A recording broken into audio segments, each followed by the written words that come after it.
In the northeast of Thailand, a family of enormous stone whales swim through a forest. These aren't real whales, of course. They're actually a part of a 75-million-year-old rock formation. A long time ago, this part of Thailand was just a desert. The movements of the Earth's crust pushed sandstone up to create these fascinating mountains. Reachable by anyone willing to spend a day hiking up the network of trails, this landmark is becoming increasingly popular with tourists. Once you reach the back of one of the whales and look down on the endless sea of green below, you'll know why. On these hikes, you'll find waterfalls, a wide variety of exotic plants and animals, and from the very top, you can even look straight across to the neighboring country of Laos. Their shapes look just like whales swimming together. No wonder this place is called Three Whale Rocks. What a way to see Thailand on the back of a giant stone whale. While digging in a Canadian mine in March 2011, a worker made a shocking discovery. They found a nearly perfectly preserved natosaur specimen.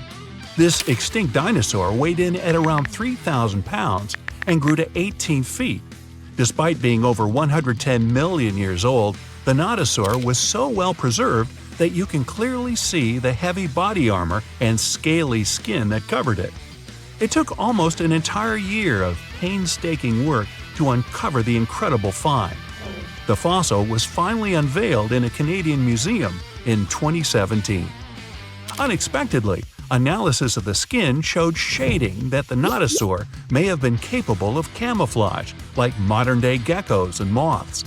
This is in addition to the spines and scales that already make it a walking tank. Still being studied today, this natosaur could go down as one of the most important fossils discovered in a long time. Its detail could help us to uncover even more of the mysteries of the past. The Voynich manuscript is the world's most mysterious document. Since its discovery in 1912, the manuscript has been a complete mystery to everyone that comes across it. It is heavily illustrated with strange pictures of alien plants, unknown objects, and the zodiac symbols. But the most interesting aspect of it is the writing.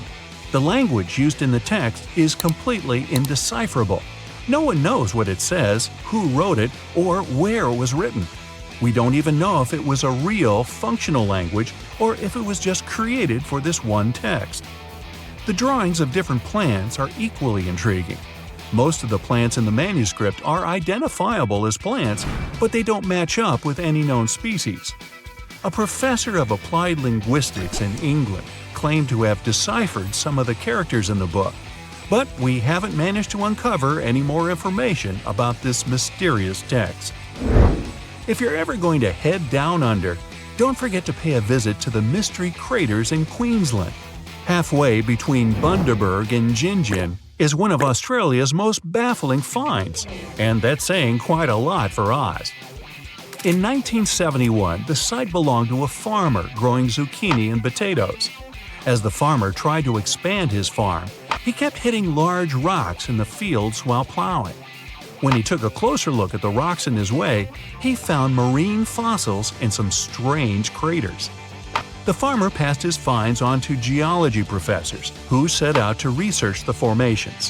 When the geologists began digging around the area, they uncovered a huge layer of sandstone and ochre stain that was completely covered with craters. There were 35 craters in total, and the layer of rock is estimated to be around 25 million years old. The scientists studying this mystery believe that hot springs, former ocean activity, and meteors are the prime suspects behind the craters. And I'd like to know about the characters who named those towns Bundaberg and Gingin. What fun names! Now, the Antikythera mechanism is an ancient computer of sorts that's still baffling scientists with its extraordinary design. Around 2,000 years ago, a Greek ship sank off the coast of the island of Antikythera. The wreckage was discovered in 1900, and divers salvaged some of its ancient artifacts. When archaeologists started sorting out the discoveries from the wreckage, they came across an object that didn't seem to fit with anything else. The wreckage was ancient, but they found an incredible device that seemed far too technologically advanced. The machine functioned as a calculator, allowing its user to follow time, the movement of stars, eclipses, moon phases, and even countdowns to events like the Olympics with amazing precision. This level of technology is almost impossible to explain coming from an ancient Greek wreckage. No mechanism would come close to the machine until the 14th century, when geared clocks began to be built in Europe. How was the device created so long ago, 1,400 years before its time?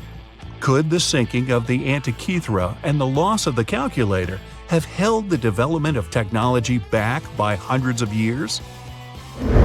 Meanwhile, the Caucasus Mountains near the Black Sea are one of the few areas of Europe that haven't experienced much human impact, even though most white-skinned people in the world are referred to as Caucasians. Despite this, archaeologists have found many ancient megalithic structures in the area. The house-like structures, known as dolmens, contain jewelry, bronze tools, and assorted pottery. Archaeologists don't know who built them, why they built them, or what their true purpose is. The stones were either two stones held together by a large stone as a roof, or smaller stones stacked as walls with a hole only on one side. There have even been stone plugs found that to seal whatever is inside. What's even stranger about these stone formations is that they aren't just found in the Caucasus.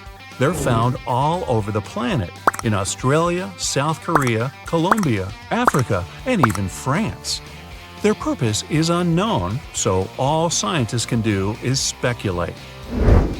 The discovery of the tomb of the first emperor of China in 1974 is well documented. Who could forget the finding of 8,000 terracotta warriors protecting the entrance? Most of the statues are warriors, each with their own unique facial expressions. There are even full-size terracotta horses and chariots too, just for extra protection. What isn't well known is that some areas of the tomb haven't ever been entered yet. Archaeologists are very reluctant to open the site because the whole area is unstable. There might be something amazing inside, but no one wants to risk losing an amazing piece of history. Eventually, researchers will send tiny robots into the unopened tombs to give a better idea of what's inside. Until then, archaeologists have to wait a little bit longer for the secrets. In southern Costa Rica, people have discovered a collection of mysterious stone spheres. There are over 300 scattered around the landscape, and some are almost 7 feet across. No one knows their purpose or how they were produced. One thing we do know is the material they were made from: gabbro, a volcanic rock. Carving the stones into their perfect spherical shapes would have taken a lot of time and effort. Researchers think they might have been made by a now extinct group, using barely any tools. The best theory is that they used small stones to chisel away at the edges of boulders, before using sand to smooth the sides. Some think that they may have an astronomical purpose, or even used as markers to point the way towards something, but no one knows anymore. Their significance is lost with the civilization that created them. Off the southern tip of Japan, and 75 miles from Taiwan, lies the Yonaguni Formation. A local diver first noticed these formations in 1986, while searching for new dive sites to take tourists.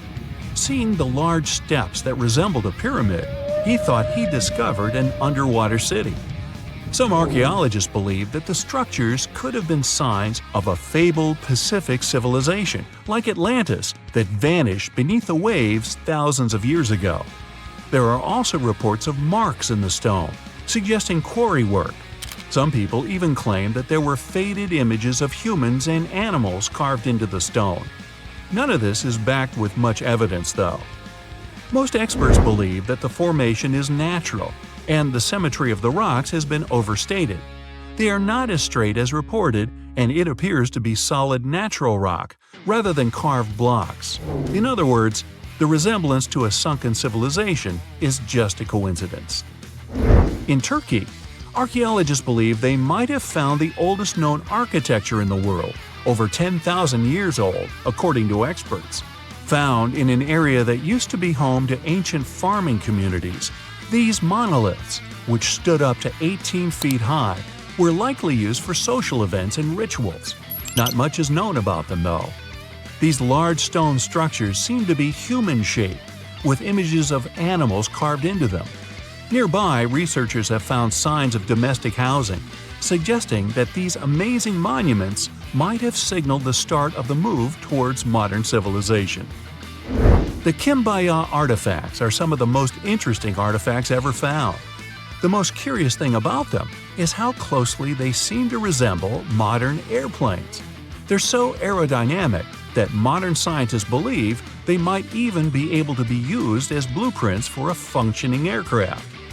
In 1994, two aeronautical engineers created larger-scale models of these artifacts. They proved that the designs fly, with a little help from modern engines.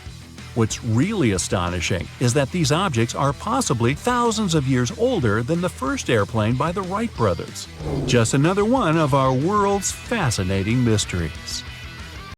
One of the most unexplored and mysterious places on Earth is located in plain sight. It's one of the most majestic monuments of humankind. The wonder of the ancient world hides a secret that scientists and archaeologists still can't solve. This is the Great Sphinx of Giza in Egypt. The huge sculpture of a lion with a human head was carved out of rock about 4,500 years ago. Scientists still don't know the exact date of its creation and are also unaware of who built it and what for. There are many assumptions and theories, but none of them has been confirmed. Most people have seen this majestic sculpture either in photographs or in reality, but almost no one knows what's hidden underneath it. The statue of the Sphinx was carved from a single piece of limestone. It was painted. The remains of color pigment on the surface prove this. In the distant past, the Sphinx looked much brighter and more colorful than what we see now. But even after thousands of years, its greatness hasn't diminished. And by the way, Sphinx is not the real name. It was invented by the Greeks about 100 years or more after its creation. Initially, the Egyptians called the statue Hor-em-Akhet. There are many legends and theories saying the Sphinx is there for a reason. It's like a watchdog that guards the tomb of the pharaoh and the secrets of ancient Egypt. These legends become more plausible when archaeologists discovered hidden entrances at the feet of the Sphinx. They believe that these secret passages are the beginning of the tunnels leading to the halls with treasures. You can find a lot of stories on the internet that claim the Sphinx hides the Hall of Records, a repository filled with ancient and secret knowledge. One of the main artifacts of this repository is supposed to be the records of the ancient mythical state of Atlantis. According to legends, the entire library from this city was moved under the Sphinx. The entrance to this library must be located next to the Sphinx's right paw. Many archaeologists tried to find this entrance, but came away empty-handed. Also, there are many images with detailed diagrams of the underground city that consists of a network of tunnels and chambers under the Sphinx. Someone says there are structures as tall as 12-story buildings hiding underground, but there's no evidence of this. Archaeologists, even after millennia, continue to explore the mysterious sculpture. At the same time, many Egyptians don't want to learn more about the Sphinx. They're terrified of awakening something supernatural. In 1998, scientists discovered tunnels leading to empty caves under the Sphinx. They found evidence of earlier excavations there. It's quite possible that someone managed to find the treasures and take them away. Some people believe Egyptians found some kind of artifact under the Sphinx that has the power of unknown advanced technologies. The artifact is so powerful that it can change the course of history. Of course, most theories are just fairy tales of conspiracy fans, but it's a confirmed fact that the Sphinx hides a system of caves and rooms. There are so many rumors surrounding the Sphinx that it's impossible to understand what's true and what's false. In any case, it's difficult and dangerous to study the sculpture because active excavations can destroy it. and then the entrance to the underground rooms can get blocked by rocks and lost forever. Also, further exploration requires a lot of money, and financing is not always easy to find. But the main reason? It's too risky. There's no guarantee that people will be able to get out of the underground labyrinths. For these reasons, scientists and archaeologists have been exploring this majestic structure for so long. Another famous architectural monument with a secret is Mount Rushmore in South Dakota. Everyone admires the images of the US presidents' faces carved into the rock, but few people know that there's a secret room hidden behind the head of Abraham Lincoln. The architect of Mount Rushmore wanted to carve slabs on the rock with the record of the main stages of the country's history. But his plan was too complicated to carry out. Then he was offered to implement it on a much smaller scale, to build a secret room inside the mountain. The idea was to save this knowledge so that future generations will always remember the history of their country. Unfortunately, the architect didn't have time to finish his work. The construction stopped for several decades. But in the late 90s, the project was resumed. Porcelain enamel panels depicting the history of the US were placed in the room. It's possible that these plates will be stored there forever. But people can't see them, at least for now. The room is inaccessible to tourists as it's too difficult to get inside. Another secret room is located in the Empire State Building. More precisely, it's not even a room, but a place where you can take cool photos. Almost all tourists gather on the observation deck of the 86th floor to enjoy a stunning view of Manhattan. But there's another deck with panoramic windows on the 102nd floor. There are way fewer people there because almost no one knows about that place. Fortunately, access to this deck is open to everyone. You probably won't have to wait in line for a long time to take a photo. You'll feel special because you're in such a secret place where there are almost no people. But the coolest place is even higher, on the 103rd floor. This is a spacious observation deck where celebrities get their photographs taken. It's not a public place, but if you know the right people, you can get there. There are almost no security measures on the site. Only a low ledge between you and an abyss. That's why crowds of people are forbidden from coming here. It's not so easy to get there, and you're unlikely to succeed without a guide. First, you need to choose the right elevator that will take you there. Then you'll go through several engineering rooms filled with pipes, electrical panels, and other technical stuff. The final part of your way is a set of stairs inside a tiny corridor. And here you are, at the top of New York. Now we're in Paris. See the Eiffel Tower? Inside it, there are restaurants and observation decks. But if you try hard, you can find a secret apartment. Now it's a museum, but it was built so that people could live in it. The architect of the tower, Gustav Eiffel, created this apartment in 1889 for himself. It's almost at the very top of the Eiffel Tower. Imagine what a beautiful view he observed every day. He was the first and only tenant. No one else could gain access to this place. When the architect passed away, the apartment remained empty for a long time. Only recently, they restored it and turned it into a museum. Inside, the epoch of the last century is recreated. They even put wax figures of Gustav Eiffel, his daughter, and the American inventor Thomas Edison inside the room. This place is filled with an endless stream of passengers, office workers running late, visitors from other cities, noise, and train whistles. At Grand Central Station in New York, among all these sounds, you can hear the sound of a ball hitting a racket, if you're in the right place. A real tennis court is hidden inside New York Central Station. It belongs to a tennis club that arranges corporate games for employees of many companies. The club was opened in the 60s. Now we're moving to London, Charing Cross Road. It isn't easy to find one secret place here. To do this, you need to look carefully at your feet. Do you see these sewer grates in the asphalt? Inside them, you can notice two signs with the name Little Compton Street. Yeah, there's another street right below you. It disappeared from all maps at the end of the 19th century. Charing Cross Road was built over it. The identification signs that you see are part of old engineering tunnels. There's another interesting place in London. It's located in the southeast corner of Trafalgar Square. At first glance, it looks like a thick lamppost, but there are too many tourists walking around. You come closer and realize that one person can easily fit inside the post. The lamppost belongs not to an electrician, but to a police officer. Yeah, this is the smallest police station in the world. It was built in the 1930s and used as a watch post.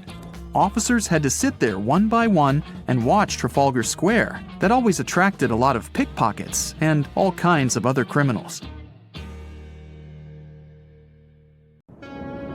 You know, scientists make discoveries that change the world, but even they can face mysteries. Here are 10 things that have baffled scientists. Imagine that you constantly hear a low-frequency hum, and no one can trace its source. Roughly 4% of the world's population hears the hum. It's a geography-free sound. I mean, people all around the world hear it, so the name varies from Tao's hum to Auckland hum, depending on the region where it gets generated. The sound is just on the threshold of human hearing.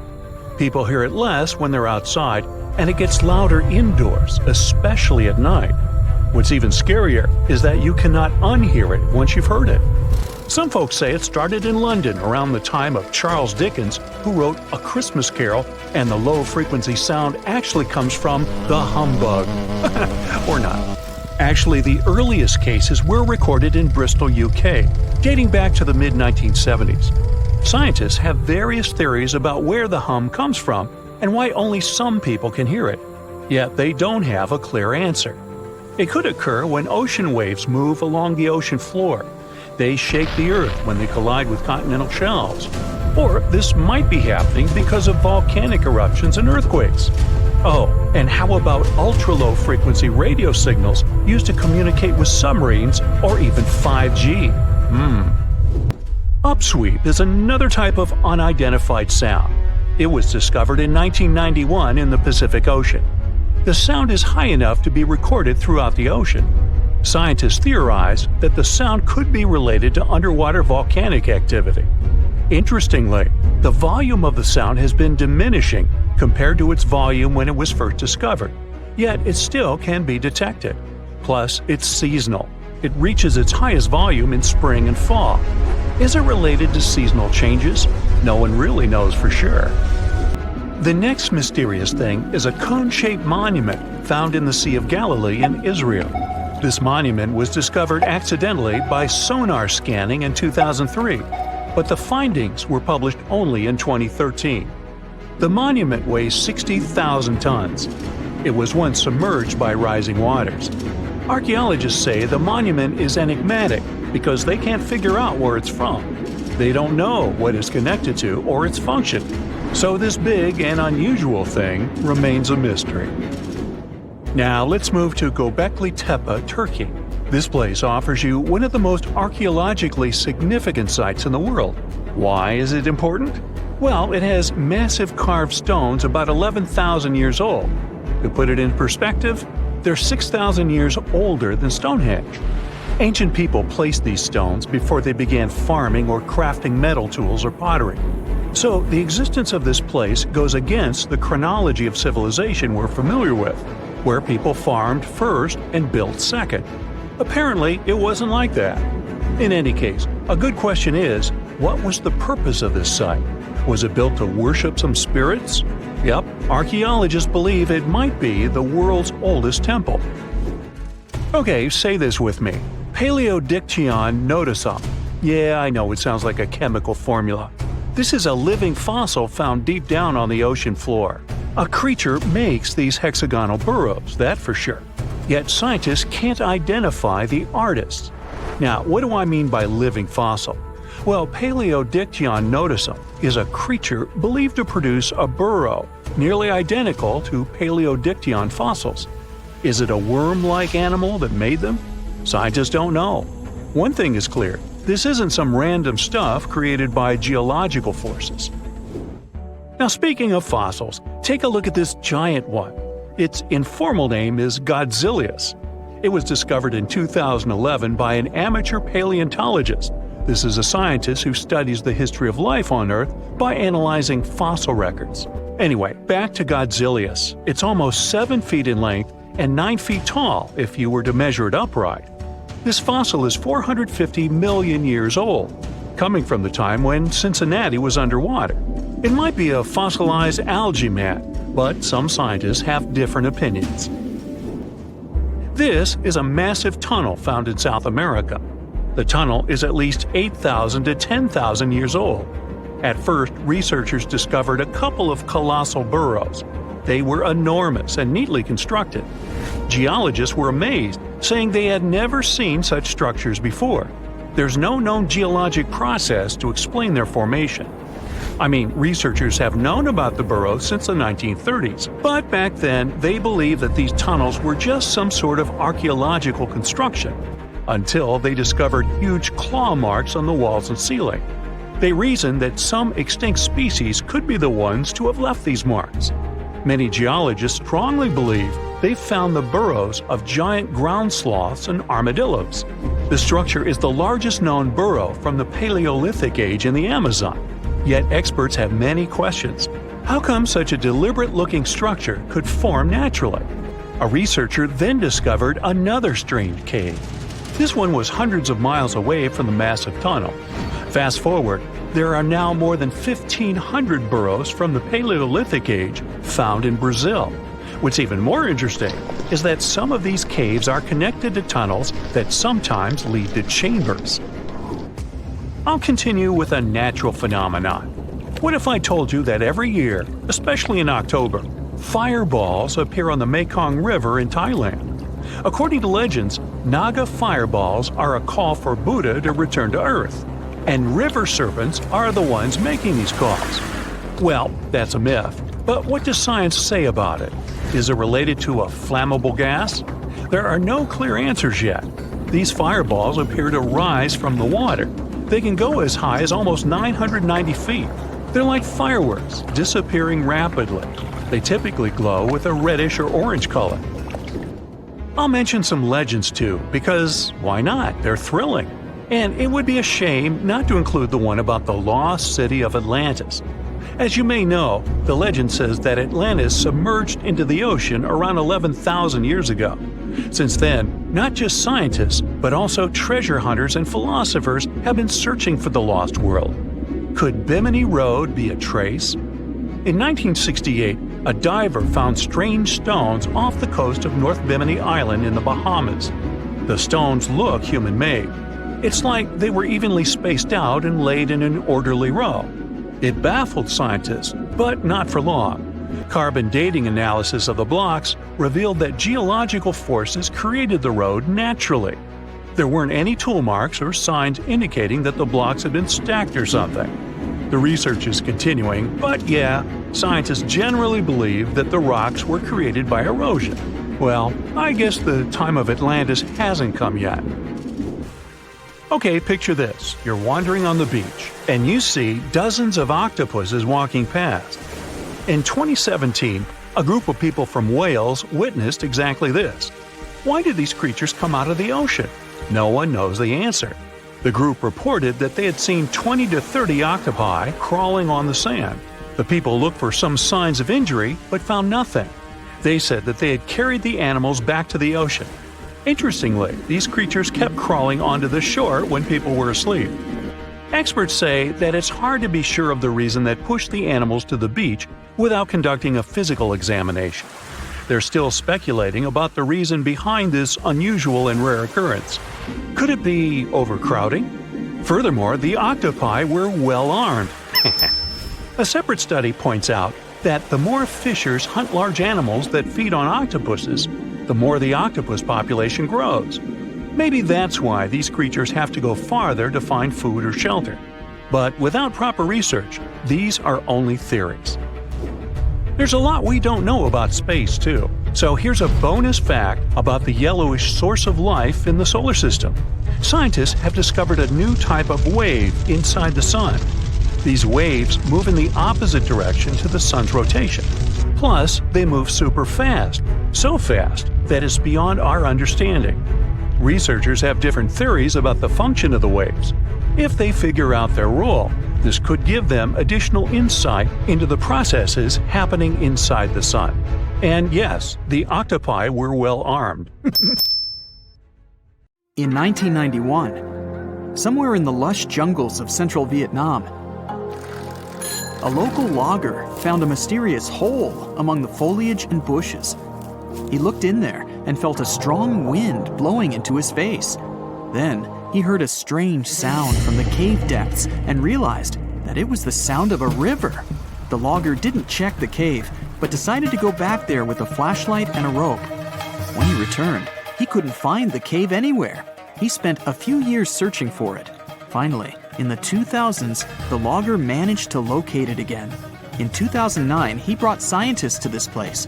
They found out the cave, called Son Doong, is the largest in the world. There's so much space here that you'll hear a long echo if you shout.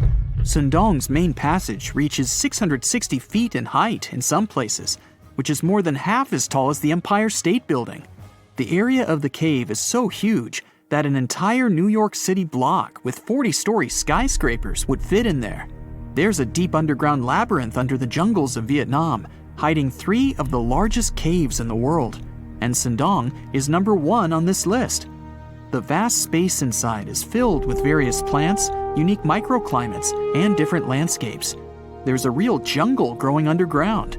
It became possible thanks to the collapsed ceiling in some places. It lets sunlight penetrate there from above. There are huge stalactites 250 feet high on the ceilings and walls, which is more than the length of a passenger Boeing. They've been here between hundreds of thousands and millions of years. Some limestone deposits are more than 450 million years old. It means they've existed since the time long before the dinosaurs. Besides the jungle, there are also many rivers in the cave. They were formed because of rainwater coming down from holes in the ceiling. These rivers are smooth and fast, like slides in a water park. But riding them isn't the best idea, since they can carry you into one of those long labyrinths that the cave is full of. And we still don't know where they're going. You may find yourself in another unknown part of the cave. This is what happened in 2018. 3 divers accidentally discovered new areas in Son Doong. The cave turned out to be much bigger than everyone thought. They dove into one of the cave's lakes and reached a depth of 256 feet. At the bottom, they found a separate tunnel.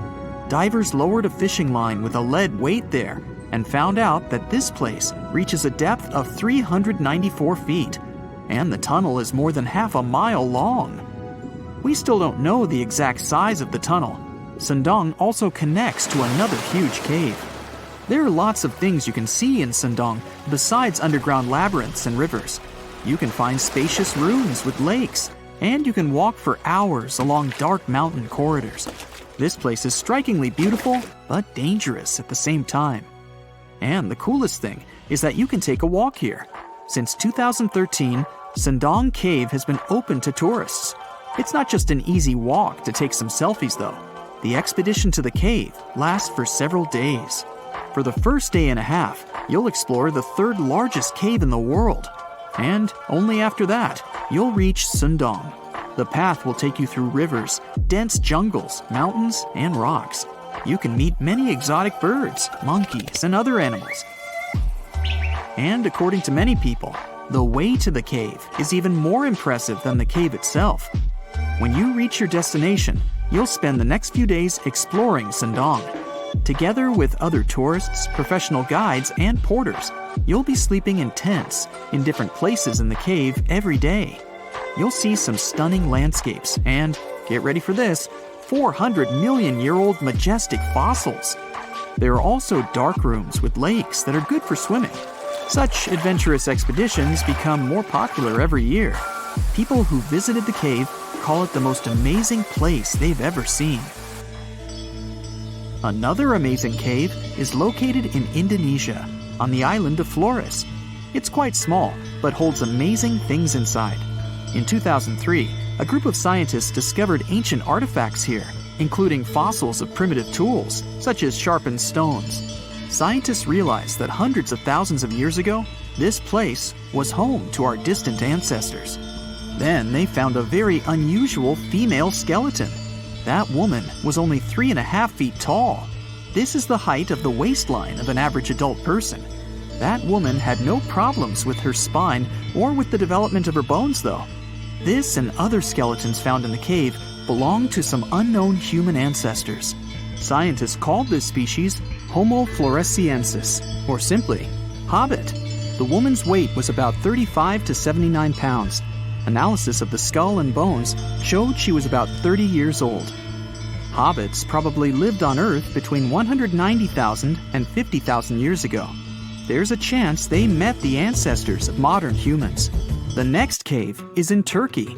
Imagine that you live in an old house and decide to make some repairs. You throw all the old stuff out of the rooms. The last place to sort out is your basement. You've hardly ever visited it and have no idea what's hidden there. But it's pretty spacious, so you decide to turn it into a room. You tear down the wall and discover the entrance to the cave. This is a tunnel that leads underground. You walk through the cave and see a real underground city.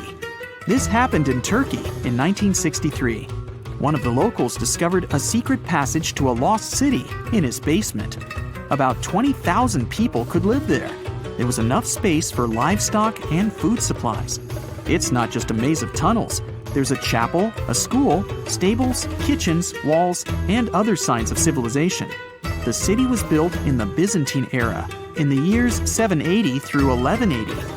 It's not the only one down there and is connected to many underground tunnels and towns that stretch for several miles. Let's finish our journey in the strangest and most frightening cave.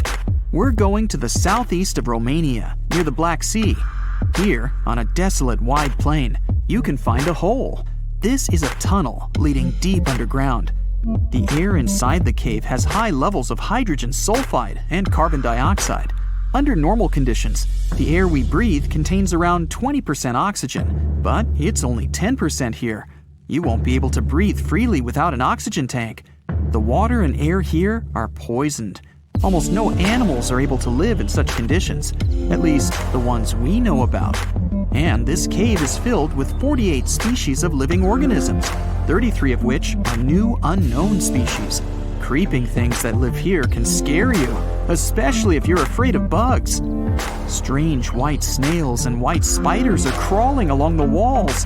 An unknown species of leeches and transparent shrimp are swimming in the water.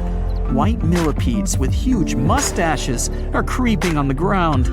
Here you can also meet an unknown kind of scorpion with a transparent white body that doesn't look like any other kind of scorpion. Nothing here looks like ordinary animals at all. All creatures in the cave are white or transparent. They don't have eyes, but they have long paws and antennae whiskers that help to navigate in space. Plants can't live here without sunlight and clean air. This means that oxygen isn't produced in this place. So how do these creatures manage to survive? The answer is in the water. The surface of the lake and puddles here is covered with strangely moving foam. This substance is a living organism. It consists of 1 billion bacteria called autotrophs. Ordinary plants absorb carbon dioxide and use photosynthesis to produce oxygen. This cave is filled with carbon dioxide. Autotrophs absorb it and secrete tiny food particles. Bacteria feed on these particles. Larger organisms then feed on those bacteria, and so on. In the end, there's enough food for everyone. This process is called chemosynthesis. It's like photosynthesis, but uses water instead of sunlight in its chemical reactions. In this cave, evolution has created a completely unique biological system, separate from the rest of the world. We're in the Caribbean, and these are the Taino people.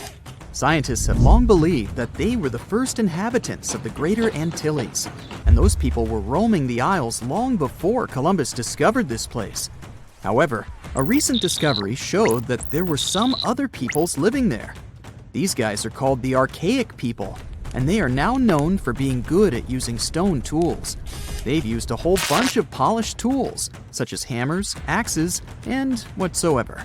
We still haven't found out how they managed to invent and produce all those tools without special equipment.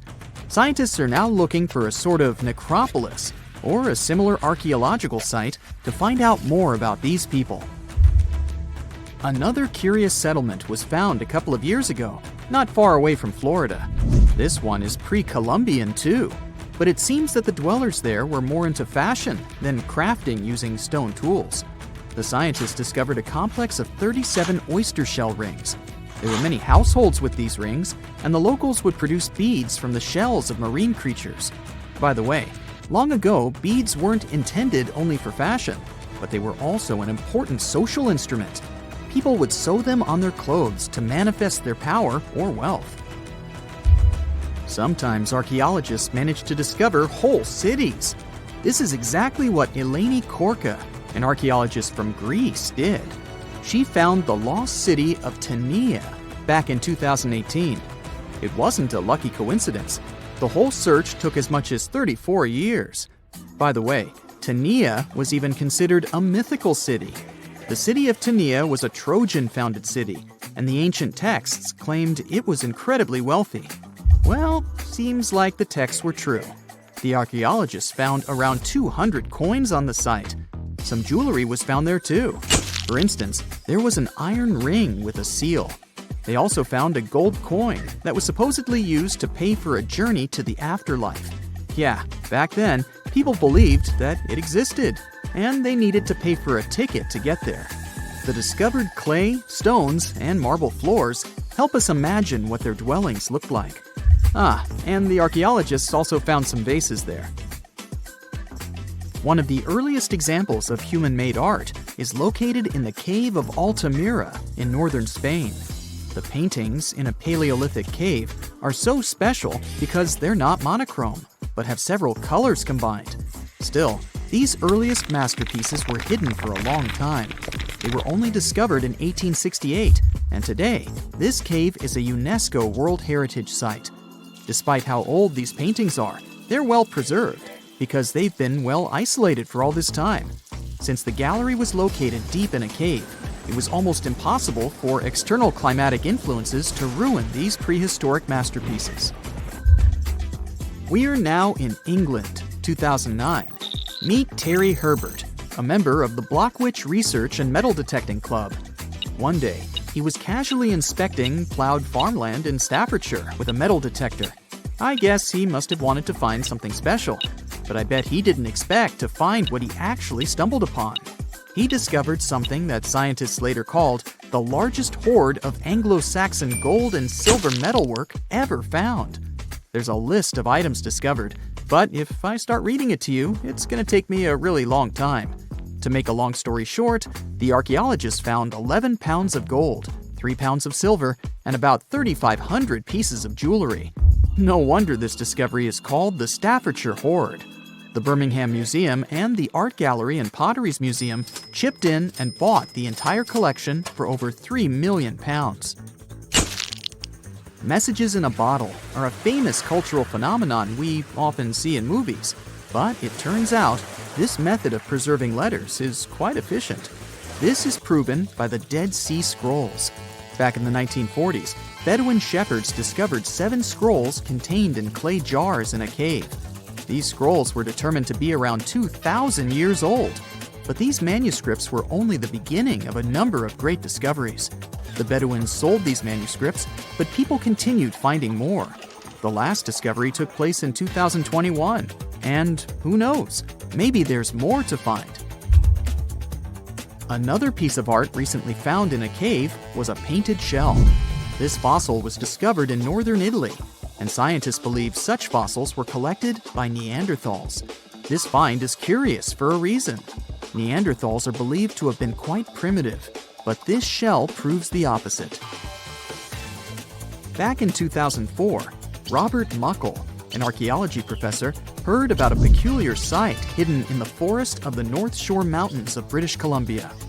Robert knew that a few old cans and a saw blade had been found there. This place was believed to be a sort of logging camp. But a thorough excavation that took 14 years to complete revealed something different.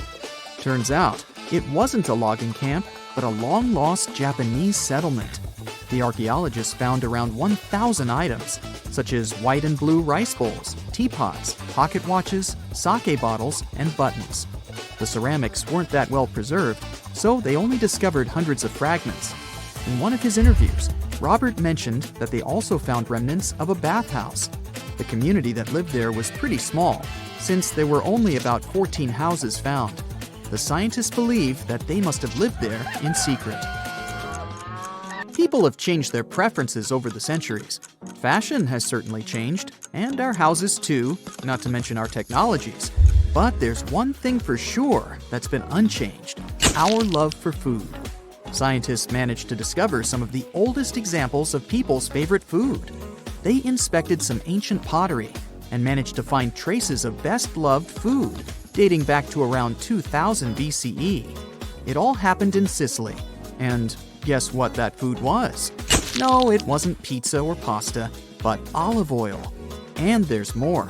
Researchers from Egypt discovered some lumpy substance in some ancient pottery, which turned out to be cheese. It dates back to the 13th century BCE. I guess it didn't smell nice, since that cheese is estimated to be over 3,000 years old and was bacteria-ridden. Cool fact here, this cheese must have been quite exquisite. After studying it, scientists came to the conclusion that it was cooked with a variety of milks. They claim ancient people used a mixture of cow's milk and sheep or goat's milk. You probably thought, hey, you mentioned olive oil and cheese, but what about bread? Sure, bread is inseparable from almost any culture, and different people have had their own type of bread. And there's scientific proof that bread was one of the first dishes people learned how to cook. A group of archaeologists found some bread that was over 14,000 years old. 14,400 years old to be precise. What's weird is that people back then weren't familiar with agriculture. They were hunters. And technically, this old bread predates the age of agriculture by 4,000 years. Yeah, there's still much to learn about the ancient world. Here comes not the sun and the Beatles song, but here comes the bonus fact. And right, it's about the Beatles. Yeah, I know, they're not exactly new. The band was formed in 1960. But not all of our facts have to be thousands of years old to be cool.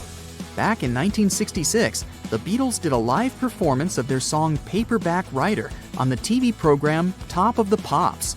The BBC somehow didn't record the performance, and all the fans were sure it was lost. Nope.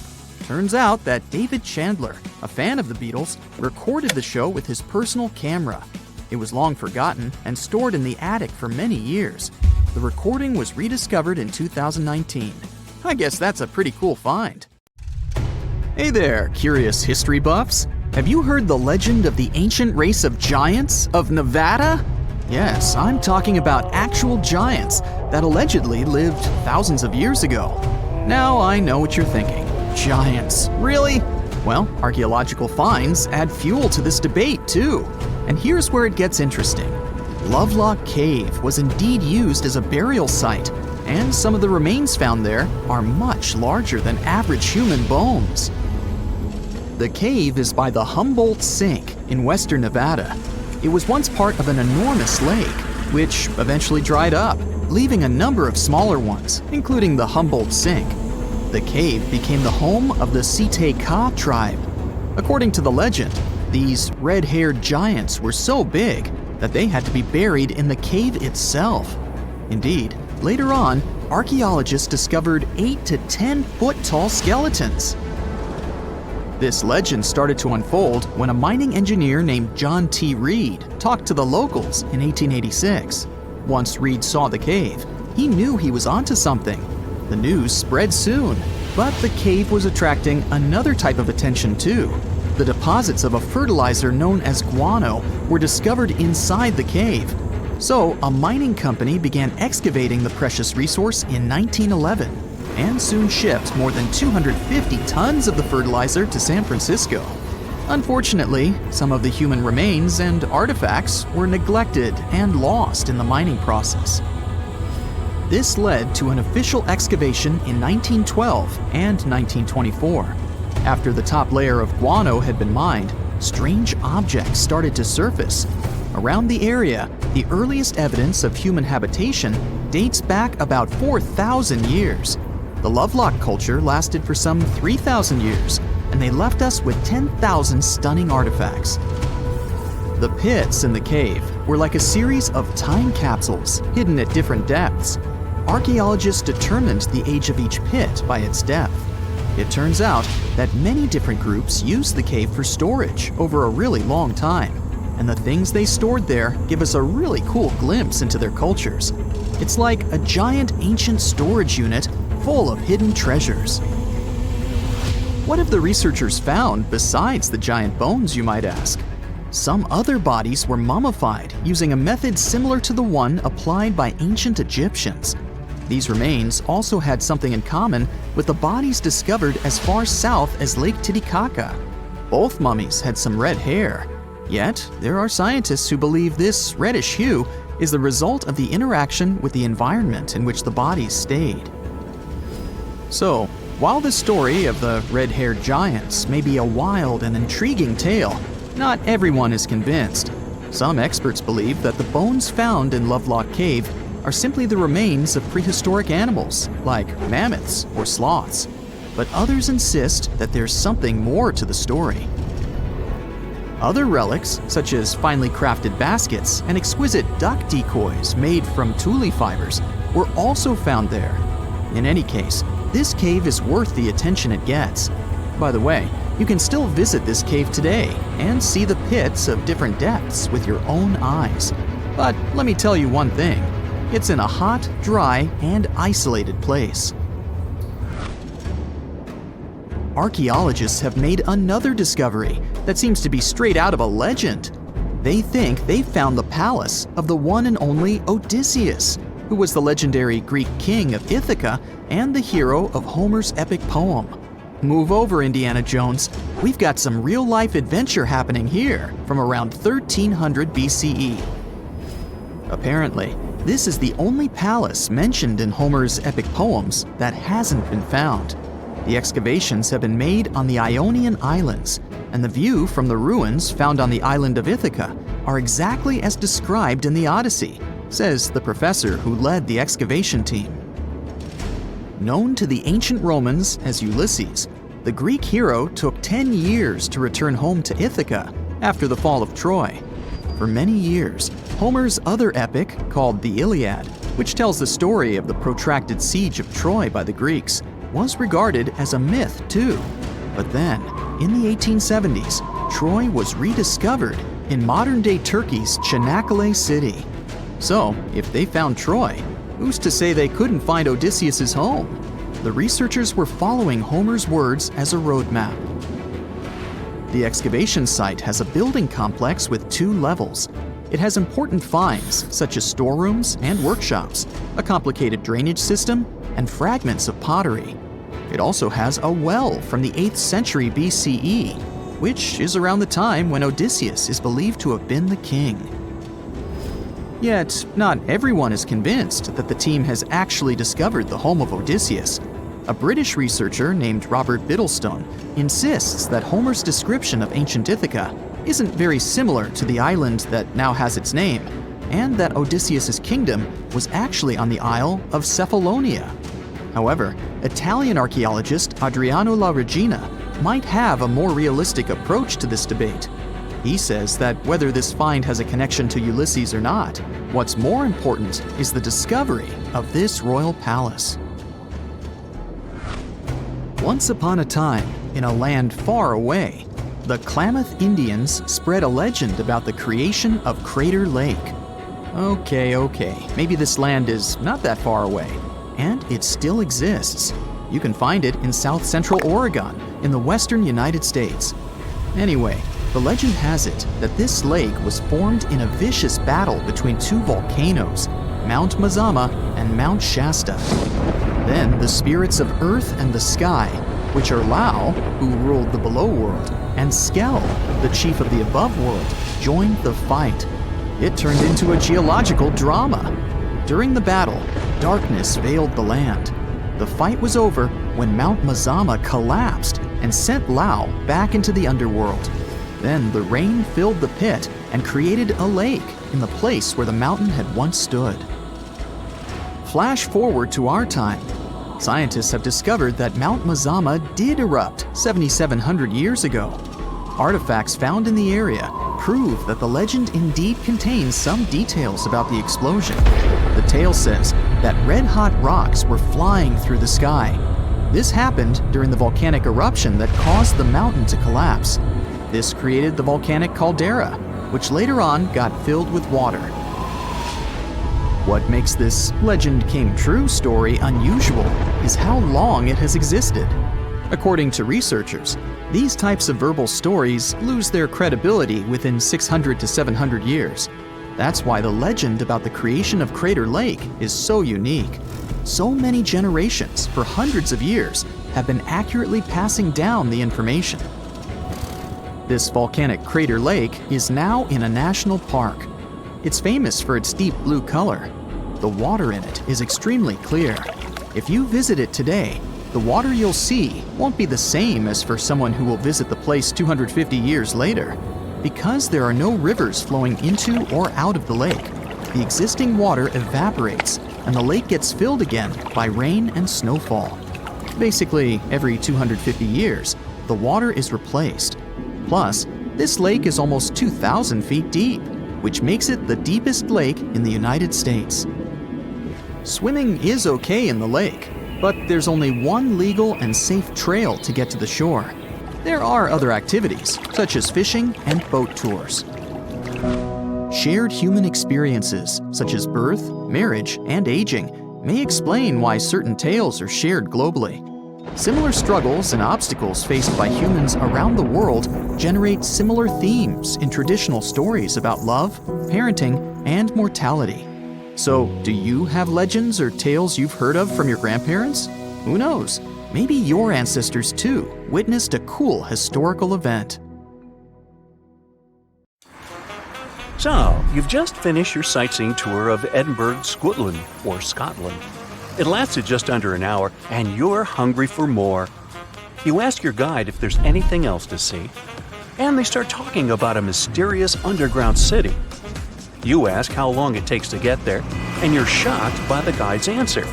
You're standing on it. It's right under your feet. South Bridge? But you were just there and didn't notice a giant arrow pointing down. So this is where the mystery starts.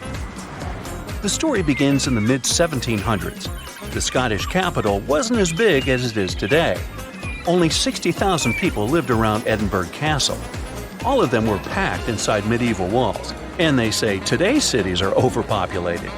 Get a load of the living conditions back then.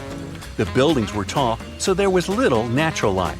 Some houses had 14 stories. Cows walked the narrow winding streets, and livestock.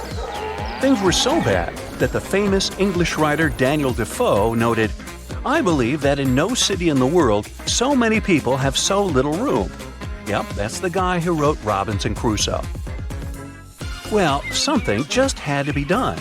The solution was to build 2 long bridges to the north and to the south of the city. The names they gave the bridges were more descriptive than colorful. The bridge to the north was completed first. In 1785, construction on the second bridge got underway. It was going to connect the main pedestrian street in the north with the university buildings in the south of Edinburgh. But don't think of this construction as a modern bridge over a river. It was more of a viaduct, a type of bridge that connects 2 hills across a valley. The word viaduct comes from Latin, as Romans were pioneers in building these structures. Their capital was built on 7 hills.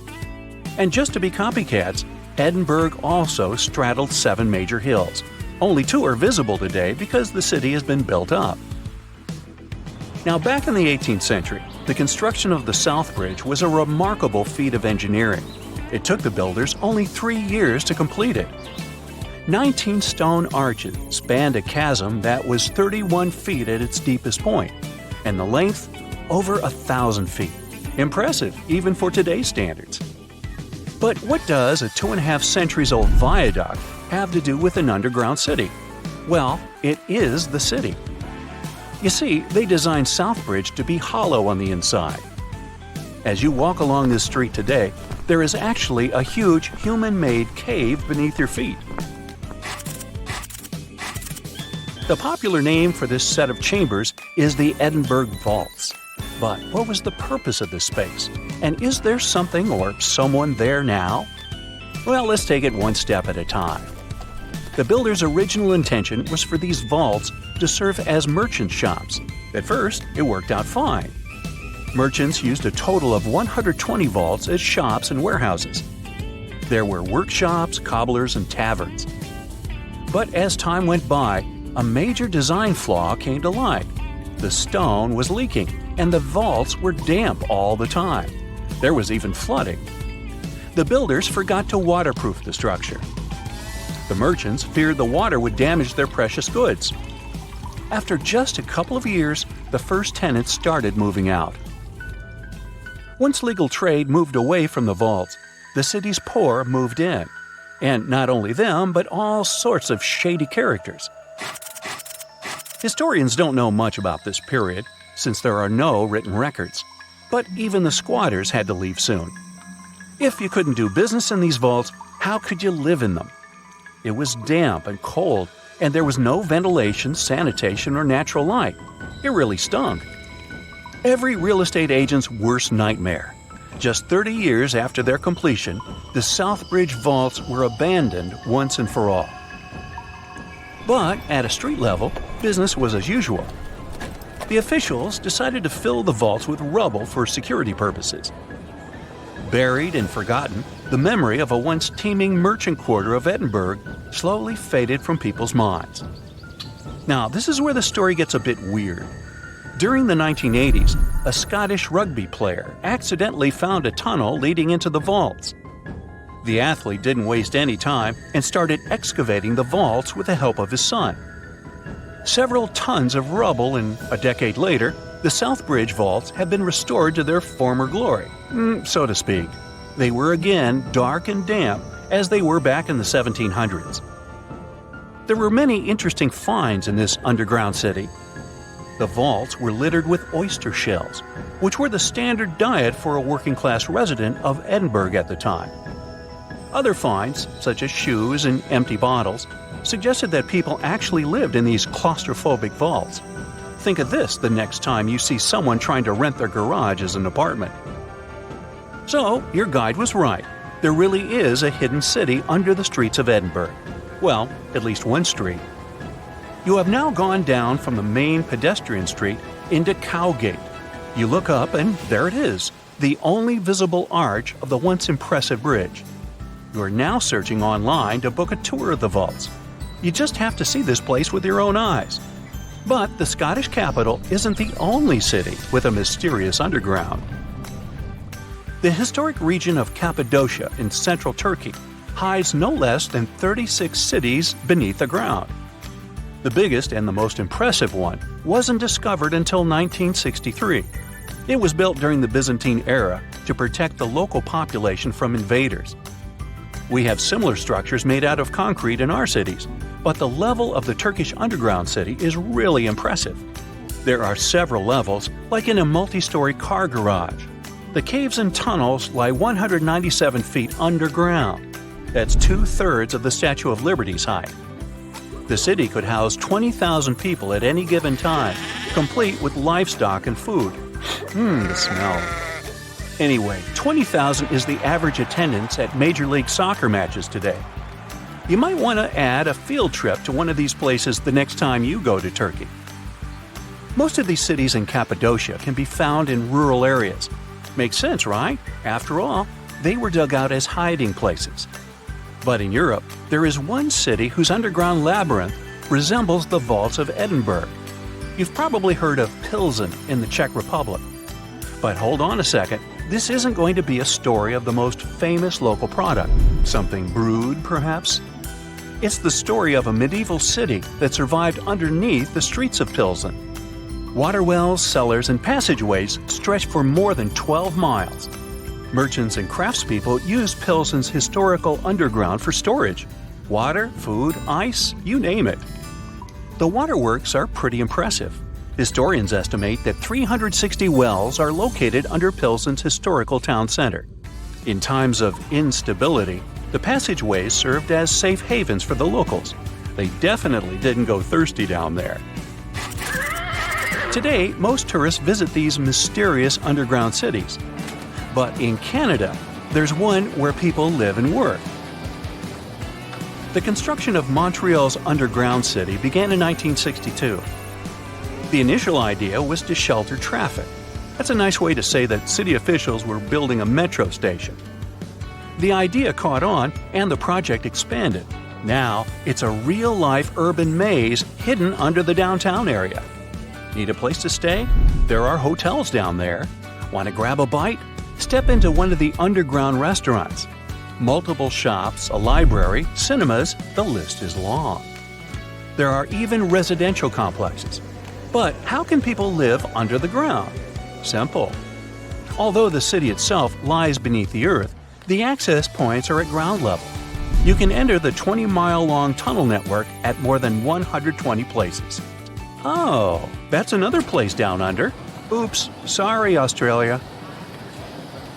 At some point in its long and very interesting history, our dear planet Earth was sort of snoozing, just doing its planetary thing, spinning around the sun. And then, bam, life starts getting fancy. Plants and animals start strutting their stuff, showing off their complexity. Fast forward a bit, about 65 million years ago to be exact, and a cosmic disaster strikes, or at least that's what we presume. An asteroid probably smashed into Earth, wiping out the dinosaurs and other big animals.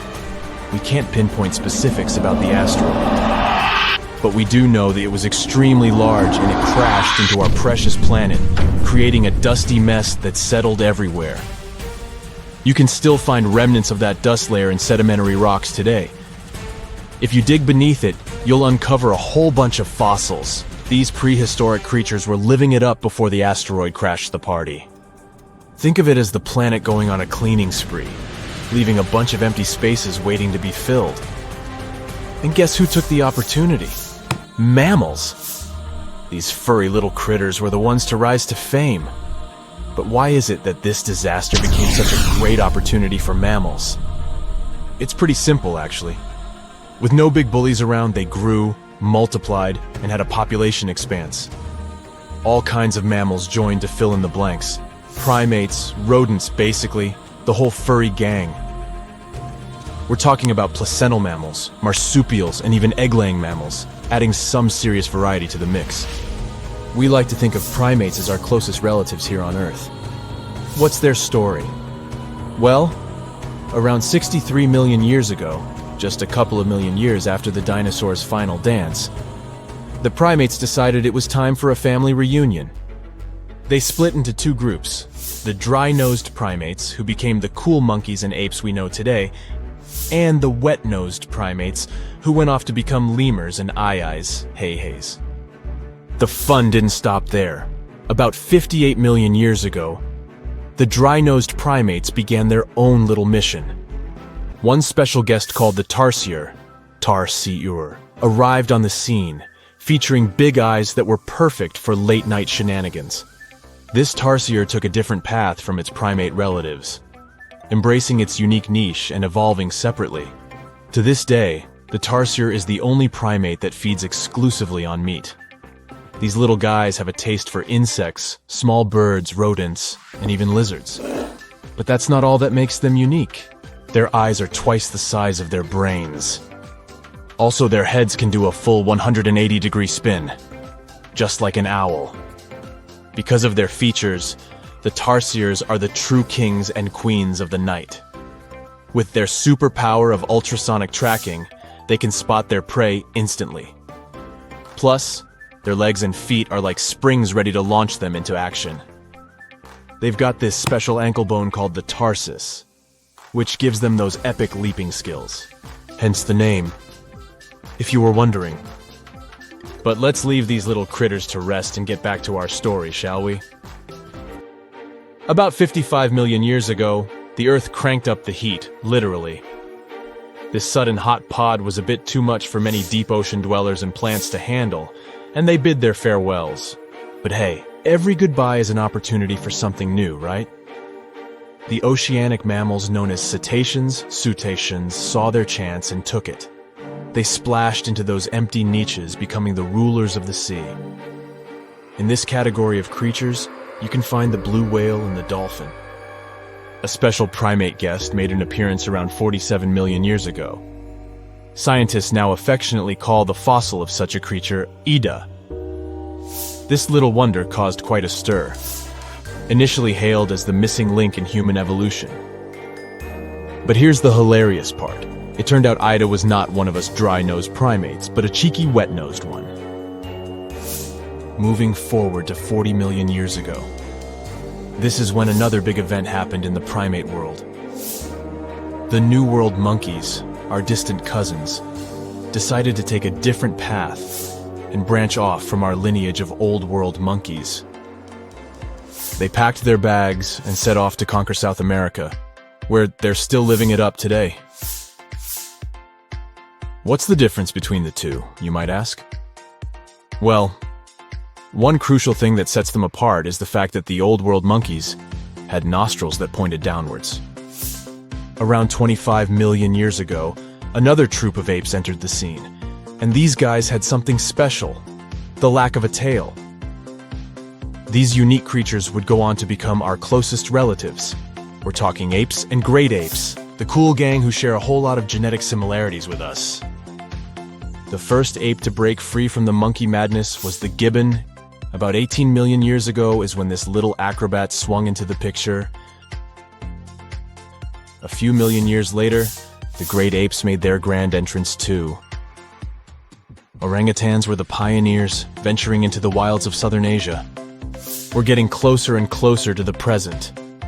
It was 7 million years ago when the great apes took a major fork in the evolutionary road.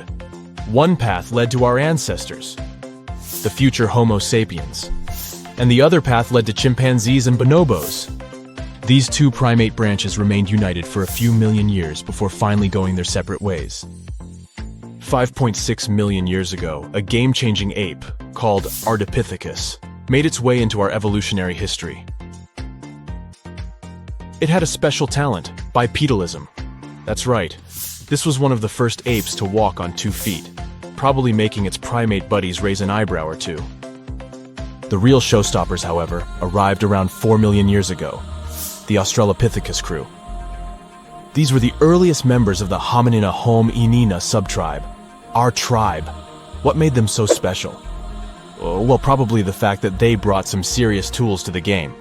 Stone tools, to be precise. It seems that at some point in their evolution, these clever primates started using stones to make their lives easier. Now here comes a crucial turning point in our story. About 2 million years ago, our ancestors faced a food shortage. Survival of the fittest was the name of the game, and 2 strategies emerged. Group 1 went for stronger jaws, allowing them to chomp on tough foods like nuts. Group 2 had a different idea. They opted for weaker jaws, but bigger brains. They wanted access to a wider range of food options. Obviously, the bigger-brained group took the prize. And here's where our gang comes into play. Around 2.5 million years ago, a type of primate also known as handyman made its mark on history. These clever beings had larger brains and knew how to put those neurons to good use. About 1.9 million years ago, a new star emerged, Homo erectus. These creatures not only walked upright, but also had brains that were almost twice the size of the handyman's. They took the world by surprise, becoming the first of our direct ancestors to venture out of the African continent. They even knew how to tame fire. Approximately 700,000 years ago, the world witnessed a culinary revolution. The earliest evidence of cooking appeared. And around 500,000 years ago, our ancestors decided it was time to become a bit more fashionable, donning the first evidence of clothing. Our very own species came to be just 300,000 years ago. Told you we were late to the party. But the world was never the same after the appearance of Homo sapiens, the anatomically modern humans, Alongside our other relatives, we emerged, ready to conquer the world with our innovative minds and complex societies. The exact path of our evolution remains a bit of a mystery. But what we do know for sure is that Neanderthals joined the party around at some point too. As Homo sapiens flourished, so did our capacity for language. Modern speech is believed to have emerged almost hand in hand with our species. We started expressing ourselves, sharing stories, and shaping the world with our words. So, there you have it. It took 13.8 billion years of cosmic history for humans to make their entrance. Think about it. 99.998% of the time since the Big Bang, we weren't even around. Our species, Homo sapiens, is the toddler of the Earth's family, existing for just the tiniest fraction of the universe's timeline. Yet, in this blink of an eye, we've managed to unravel the entire story that led to our existence. The story won't end with us. It's an ongoing saga, still being written with every passing moment. The unanswered mysteries surrounding ancient civilizations have been a source of inspiration for many conspiracy theorists. In fact, some of these mysteries are so interesting that many of us either already believe them or would like to. One thing is for sure though, none of those thousands of conspiracy theories have ever been, classified. Or have they? We're all aware that the CIA has done some questionable things throughout history for the sake of national security, but you wouldn't expect a book to be both a national and international threat. The CIA recently declassified parts of a book that talks about lost ancient civilizations and the catastrophic events that made them vanish thousands of years ago. This mysterious book was written in 1963 by a guy named Chan Thomas, and it was going to be published by Emerson House in 1965 until the CIA got involved. For some mysterious reason, they classified the book, and it was never released to the public until recently. But here's where it gets interesting. The book was declassified in 2013 due to the Freedom of Information Act, but it wasn't released to the public until 2016. And what was released truly raises a few questions. The original version of this document was 284 pages long, but the PDF essay that was released was heavily censored, with just 57 pages, which makes it 1/5 of the whole document. The pages were edited before they were released to the public in such a way that you wouldn't even notice that the other pages were missing. Now, no one really knows why this book was classified in the first place, but it has some interesting content from what I've gathered. The author of the book had quite the imagination and a huge love for ancient civilizations. And even though what he had to say is very thought-provoking, some of it is just bizarre. He believes that our planet is locked into a never-ending cycle of pole shifts and Earth crust displacements that are responsible for the mass extinctions of many civilizations which existed more than 6,000 years ago, even before the Sumerians. He believed that these events caused more damage to the Earth than meteors, and he bases this theory on a few artifacts that exist around the world but weren't really noticed until recently. But I'll get into that in a bit. Those mass extinctions that the book talks about include the end of the Ice Age, when huge 2-mile-thick ice sheets disappeared from northern Europe, Northern America, and Canada, and caused 100 species to go extinct. And here's how the author illustrates his hypothesis. He believes that there was a geomagnetic pole shift which caused catastrophic changes to both the atmosphere and the Earth's crust, resulting in the extinction of many civilizations over time. Now, even though the geomagnetic pole shift is a real thing, it doesn't just happen overnight. It happens really slowly, only about every few 100,000 years, according to scientists. But it's a bit more complicated than it sounds. It is a well-known fact that the North Pole is somewhere above Alaska, and the South Pole is close to the middle of Antarctica. Now, these are the geographic poles, and they'll always be north and south. However, the Earth's magnetic poles flipped a few 100,000 years ago. So if you had a compass, let's say 700,000 years ago, it would instead point south and show you the Antarctic. But the author of the book has a different theory. He believed that the flip of the North and South magnetic poles doesn't happen every few 100,000 years, but every 12,000 years, and that this flip occurs in just a few hours, causing a catastrophic apocalypse. He thinks this happens as a result of an explosion inside the Earth's core. This explosion causes the magnetic poles to flip, but it also causes the Earth's crust to move. According to the book, due to these catastrophic events, a lot of the Earth's continents that were submerged underwater rose above sea level in just a few hours. Now, here's where it gets interesting. The author also states that the Peruvian Andes were beneath the ocean before the last pole shift. And even though it seems far-fetched, since the Andes are approximately 22,000 feet above sea level, there was evidence to support that claim in the late 80s. Scientists found whale bones and fossils that are said to be millions of years old on top of the Andes and the Himalayan mountains. It's also suggested in the book that the deep freeze the Earth went through during the Younger Dryas event caused the Gulf Stream to be disrupted, and he points to some interesting evidence to support that theory. Frozen mammoths were found trapped in blocks of ice with food still in their mouths. Now, this is a true mystery, because freezing cold weather is in their nature, and they were among the few animals that could truly survive in the Ice Age. So, what could have caused them to freeze so quickly? Kinda makes you go, doesn't it? The document describes the Great Pyramid of Giza as a true enigma as well. The Pyramid of Giza is made out of 2.5 million stone blocks that are placed on top of each other with great precision. It's close to 750 feet wide and more than 450 feet high.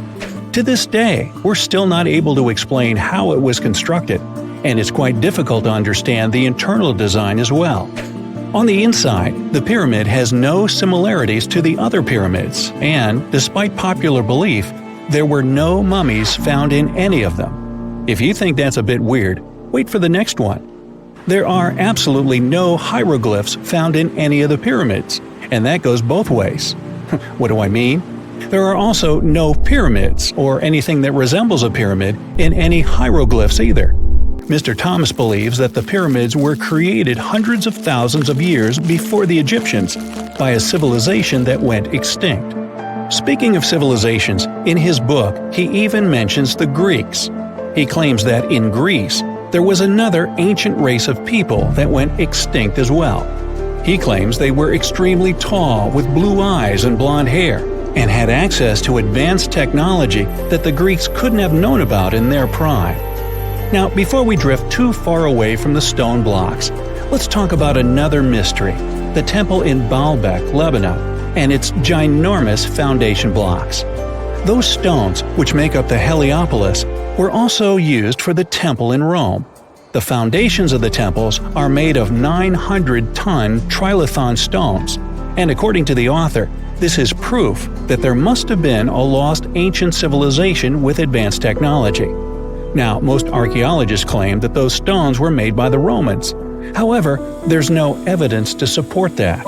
The Romans didn't have the technological equipment to make the stones or lift them. So, you might think, what if they just made them in that place right then and there? Well, those stones were also lifted 30 feet high and were placed next to each other with mathematical precision. And let's not forget about the blocks on top of the Heliopolis in Lebanon, which weigh about 800 tons each. But wait till you hear the next one. The Romans don't even credit themselves for these stones. They claim that they built up the sides, but they don't take credit for the extraordinarily large and heavy foundation stones. The author also makes an interesting point about the distance between the Roman capital and Baalbek in Lebanon. Why would the Romans build the world's largest monolithic stones in such a remote area, and so far away from their capital, and never take credit for it? Well, folks, it's a mystery to me. Now, let's move on to the most intriguing enigma, Easter Island, which is located in the middle of the Pacific Ocean, or nowhere, if you will. The author questions how people found it or even settled in such a remote island that long ago. One of the signifiers of Easter Island are the Moai statues and the mystery surrounding who they depict and why. What's an even bigger question is how they were created, moved, and positioned in the places they were found. According to this declassified document, Easter Island was part of the now lost continent named Mu, and it was sunk in the Pacific Ocean in a disastrous cataclysm that happened during one of those pole shifts. The continent of Mu, according to the book, was as big as South America, and what we now call Easter Island is just what's left of that continent. The author also believes that this is what happened with the lost city of Atlantis as well. Plato is even quoted about this, saying that the whole city of Atlantis sunk miles beneath the waves within just a day.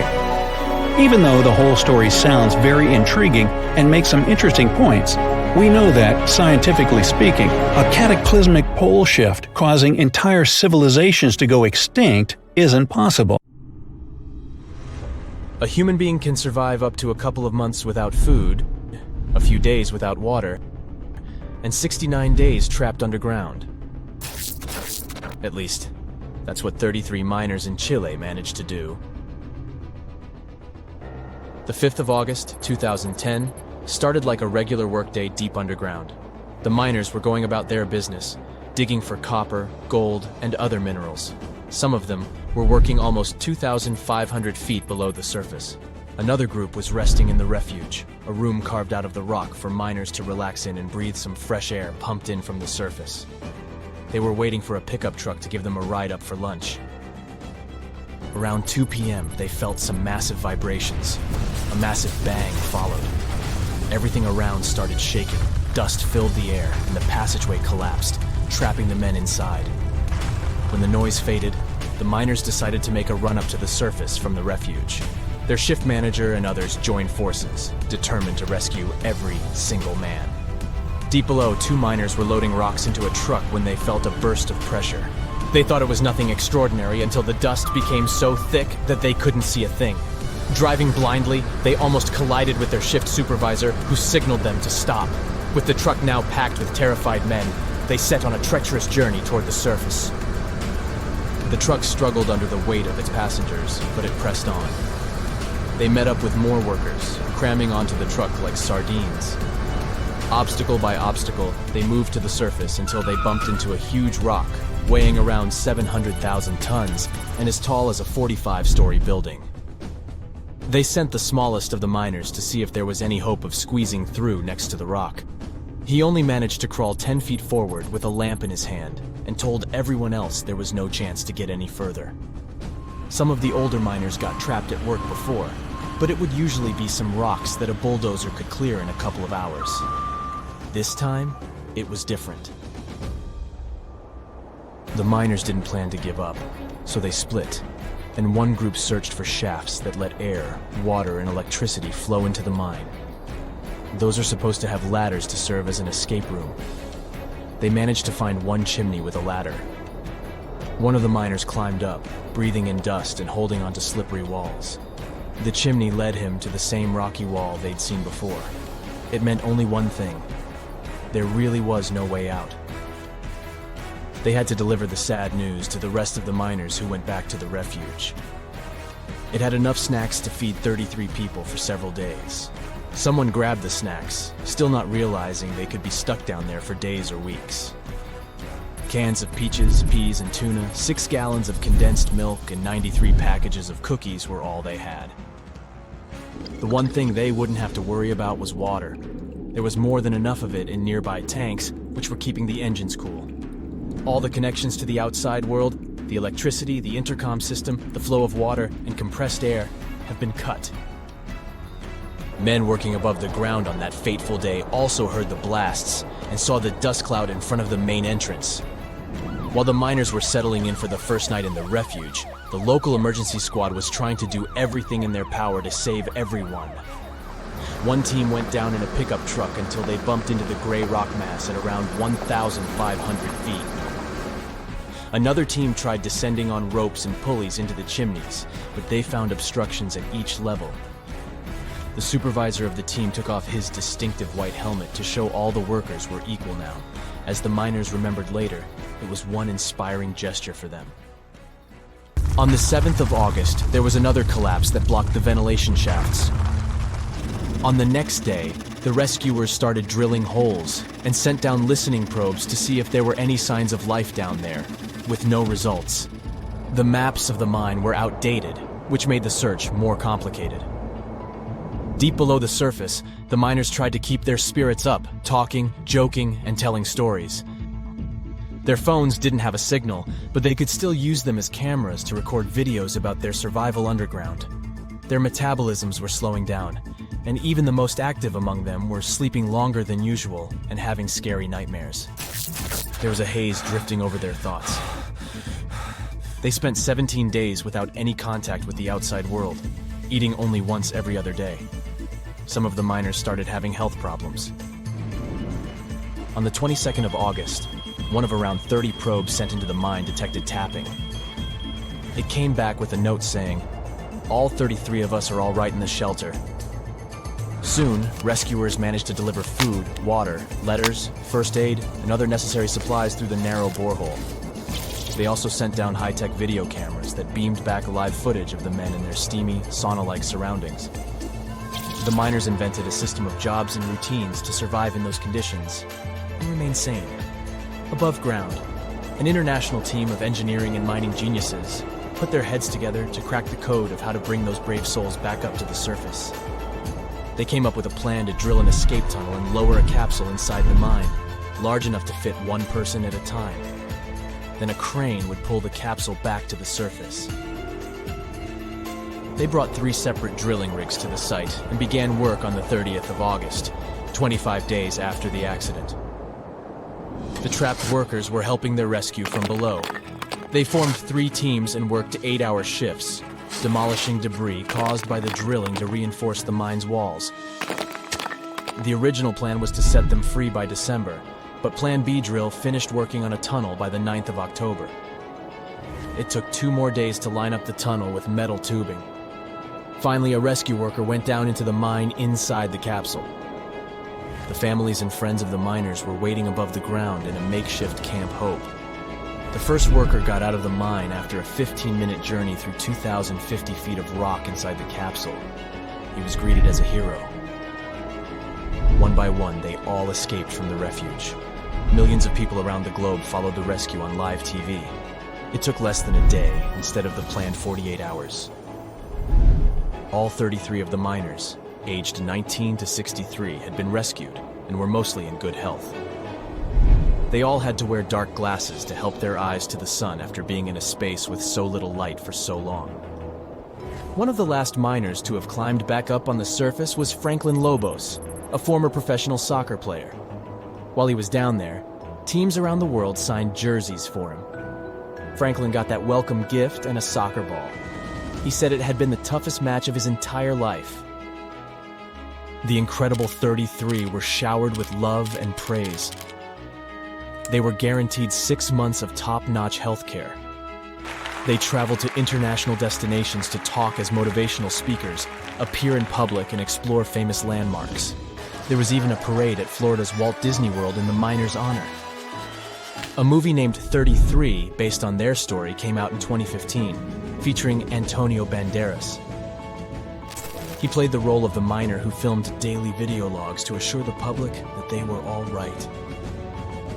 This story, which many find to be a real miracle, went down in history and in the Guinness Book of World Records as the longest time survived trapped underground. On January 10, 1992, a huge cargo ship sailed somewhere in the middle of the Pacific Ocean. It got caught in a strong storm. Its waves battered the ship frightfully, and some of its containers fell into the water. One of them opened and released some 29,000 rubber toys. There were yellow ducks, frogs, and blue turtles. From that moment, their journey of almost 20,000 miles across the world's oceans began. This enormous number of toys survived many years of storms, salt water, encounter with marine animals, and countless days under the scorching sun. The ducks even ventured into the icy waters of the Arctic and swam through the spot where the Titanic sank. Some of the toys settled in Hawaii, and some went to the shores of England. Many people watched their journey all the time. Oceanologists studied ocean currents with the help of this migrating flock of rubber duckies. People authored books about these ducks. Each toy is an artifact, and somebody managed to find at least one of them. One frog washed up on the coast of England, and other toys were found in the ocean. People are looking for them and selling them for thousands of dollars. Until now, these wanderers are floating somewhere out there, and you may find one of them sometime. I keep mine close by. You know what ammonite is? It's a kind of a big ancient seashell with a spiral on its back. So, the coast of Washington hides many fossils of these animals. One day, a group of scientists went there to find these prehistoric things. But instead, they found a massive bone of an unknown dinosaur. The problem was that the fossil was stuck in a coastal rock. Paleontologists dragged a stone saw to get the find. They extracted the bone and discovered it belonged to an animal that lived about 80 million years ago. It was a theropod, a predatory dinosaur that moved on two legs. T-Rex and velociraptors belonged to this species. It's not proven exactly who this bone belonged to, but researchers say the descendants of these dinosaurs are modern birds. In 2008, on the shore of Brighton Beach, people discovered probably one of the most unusual things that have ever been thrown on the shore. This was a big 8-foot Lego man. He was whole and looked great. It's unknown how long he stayed in the ocean and ended up here. The discovery attracted the attention of locals and the district administration. The Lego man looked so cool on the beach that the people at City Hall decided to leave him there. Nobody knows the true story of this giant toy. Some say that Lego man arrived from Denmark. There's a Legoland theme park, maybe the toy came straight from there. Others are sure that it fell from some passing ship, see rubber duckies. But of course, there's a high probability that this is all part of a PR campaign. Even if it's not, it's still a great ad. In 2010, locals found a giant tree washed up on the beach on the shore of La Push, Washington. Several people could fit inside its trunk. There's enough room to squeeze in a bed, a table, a TV, and even throw a small party. And the height of the tree itself reached about 200 feet. This is almost the size of a Boeing passenger jet. There were a lot of discarded trees on the shore that day, but this giant was the king among them. High tides and fierce winds brought it ashore. Storms occur often in this region. During this time, rivers flowing through the area spill over the forest and dump large trees. Also, near the beach, there are high slopes with tropical forests. At high tide, the water washes away the trees and brings them to the shore. Now, they didn't know the exact type of tree, but it was like the Sitka spruce, red cedar, and Douglas fir. In 2020, a giant squid was found on a shore of a South African beach. Such finds are rare because giant squids live in deep, dark waters. The beached sea creature was almost 14 feet long. This is more than the size of a passenger car. Some of these individuals can reach the size of buses. It's not surprising that sailors called these monsters kraken in the distant past. They have enormous tentacles, beak-like mouths, and the most giant eyes in the animal world. One such eye can be the size of a football. In 2021, a family found an old closed bottle on a beach in Hawaii. And of course, there was a message written 37 years ago inside. The letter was written in English. Then it turned out that school students at one Japanese school wrote this message. Back in 1984, the school released about 450 bottles into the ocean to study ocean currents. The letter had an address with a request to give it back. Now, about 50 bottles have been returned to that school in Japan. But this message, found on the shore of Hawaii, is the first since 2002. Imagine you're walking along the shore and suddenly see something strange in the distance. It looks like a giant starfish with large dark green tentacles. The center of this star has a strange red glow. The object is fenced with tape. There are people in protective suits around. It happened in May 2022 on Bondi Beach, Australia. On that day, journalists and many tourists came to the shore to find out that the unknown creature was just a sculpture made as an ad for one famous American TV series. In England, a 180 million-year-old fossil was found on Charmouth Beach. This was one of the oldest finds in the world, and this was just not a bone, but almost the whole skeleton of a huge underwater lizard, Ichthyosaurus. Let's just call him Icky. The size of this fossil was 40 feet long. It's practically the length of a small bus. The lizard's head alone was 7 feet. That's the average height of a professional basketball player, who aren't fossils. Icky was not only one of the oldest, but also one of the most giant ancient skeletons ever discovered by people. Just imagine how it swam in the seas and oceans and terrified all the sea creatures 180 million years ago. No thanks. On February 16, 2020, locals found a large cargo ship stuck on a rocky shore off the coast of an Irish village. It was old, rusty, with holes in the body and rotten parts. Kinda like me. The day before, though, it wasn't there. There was nothing valuable or exciting on board, just some old barrels of fuel. People didn't find any records or logs. Who owned the ship? Who was the captain? Where was the whole crew? No one had the answers to these questions. Soon, the press wrote about the ship, and someone called the village administration and introduced themselves as the owner. That person didn't supply any evidence and hung up. Of course, no one took the ship, but after a while, people began to reveal the story of this mysterious vessel. It's called Alta. 5 months before the final stop on the coast of Ireland, it was seen thousands of miles away in the waters of the Atlantic Ocean. That day, the big ship MS Protector was sailing through calm waters and spotted Alta.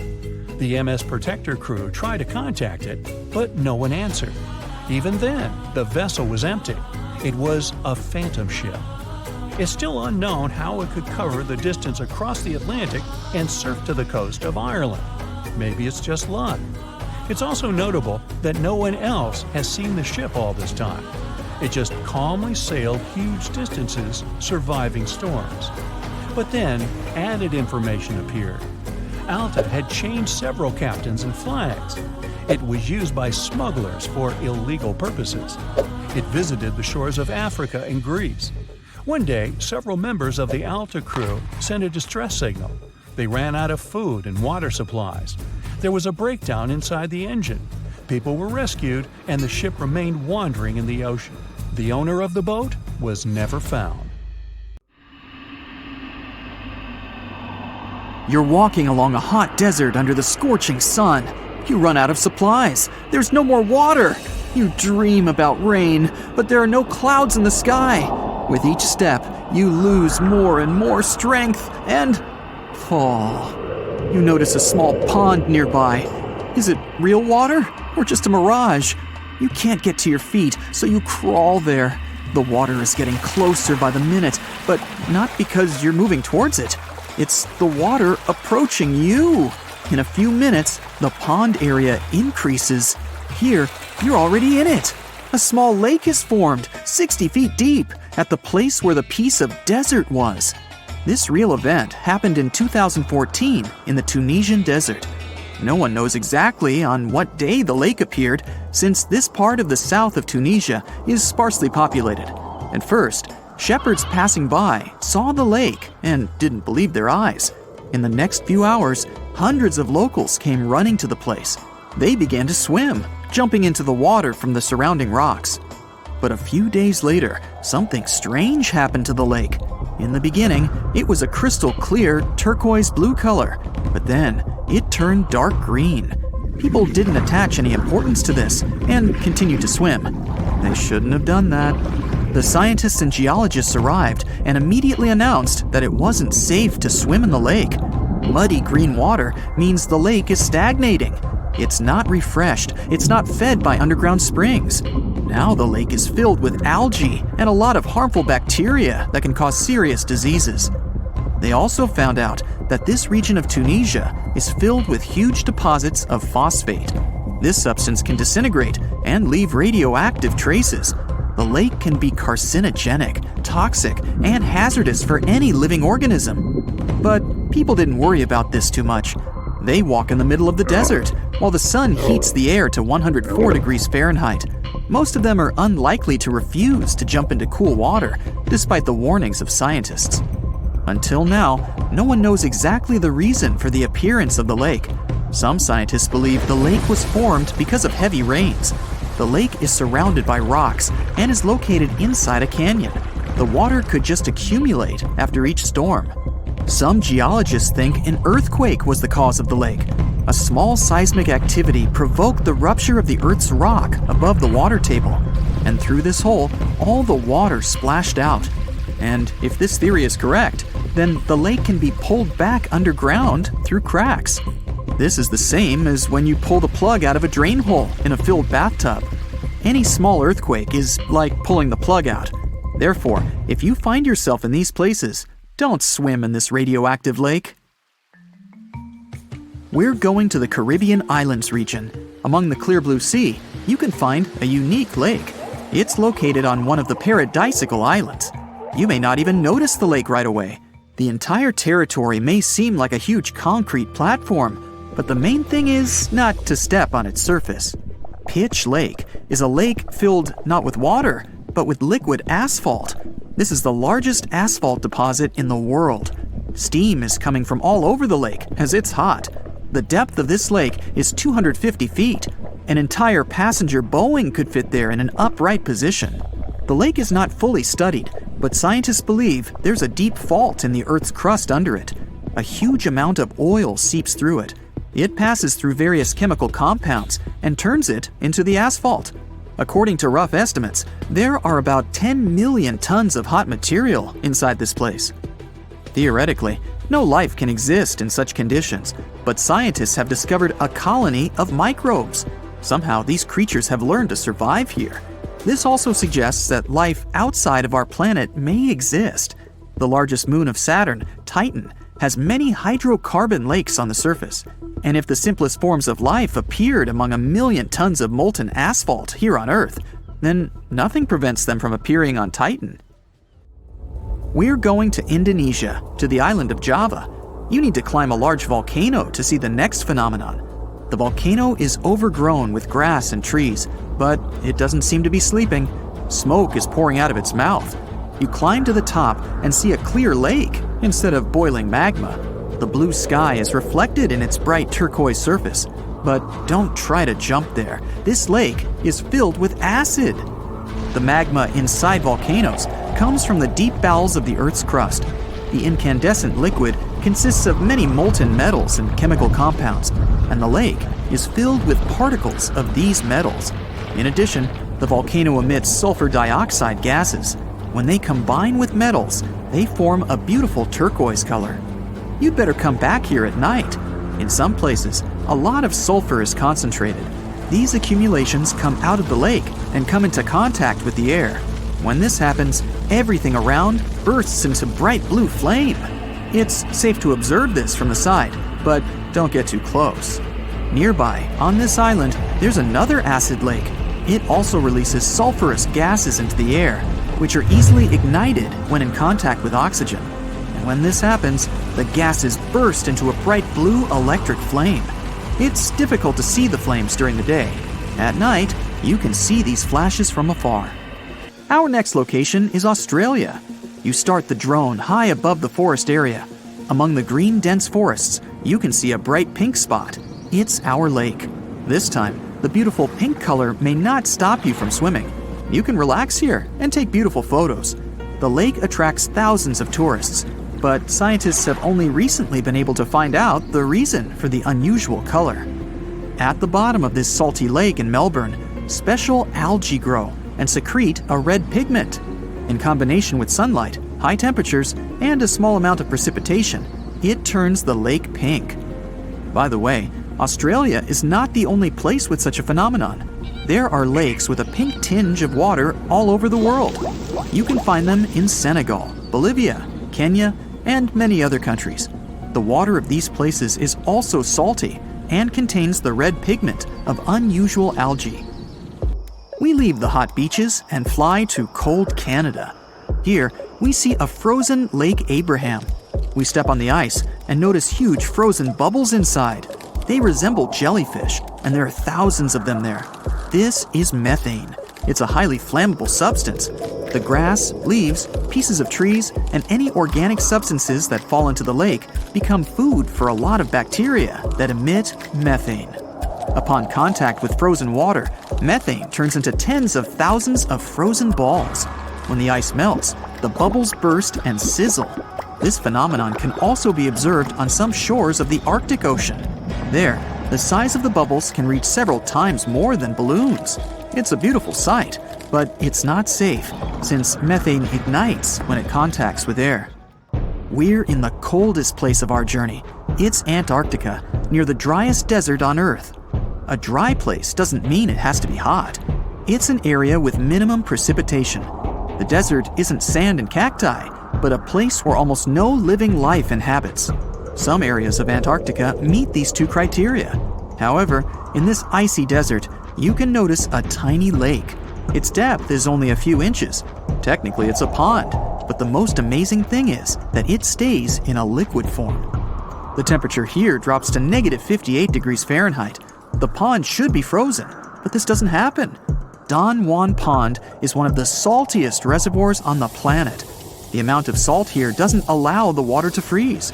Scientists have been studying this lake for more than 60 years, but they still can't find out the exact reason for the appearance of water here. There are many myths around arguably the greatest structure ever built by humans, the Great Wall of China. Some say it's so grand that it's visible from space. Others claim that you can see it from as far as the moon. Other theories suggest that the builders of the wall were left inside. Well, sorry to disappoint you, but all these impressive stories are just myths. But even with those stories busted, the Great Wall of China is an impressive and truly breathtaking structure. So let me tell you its true story.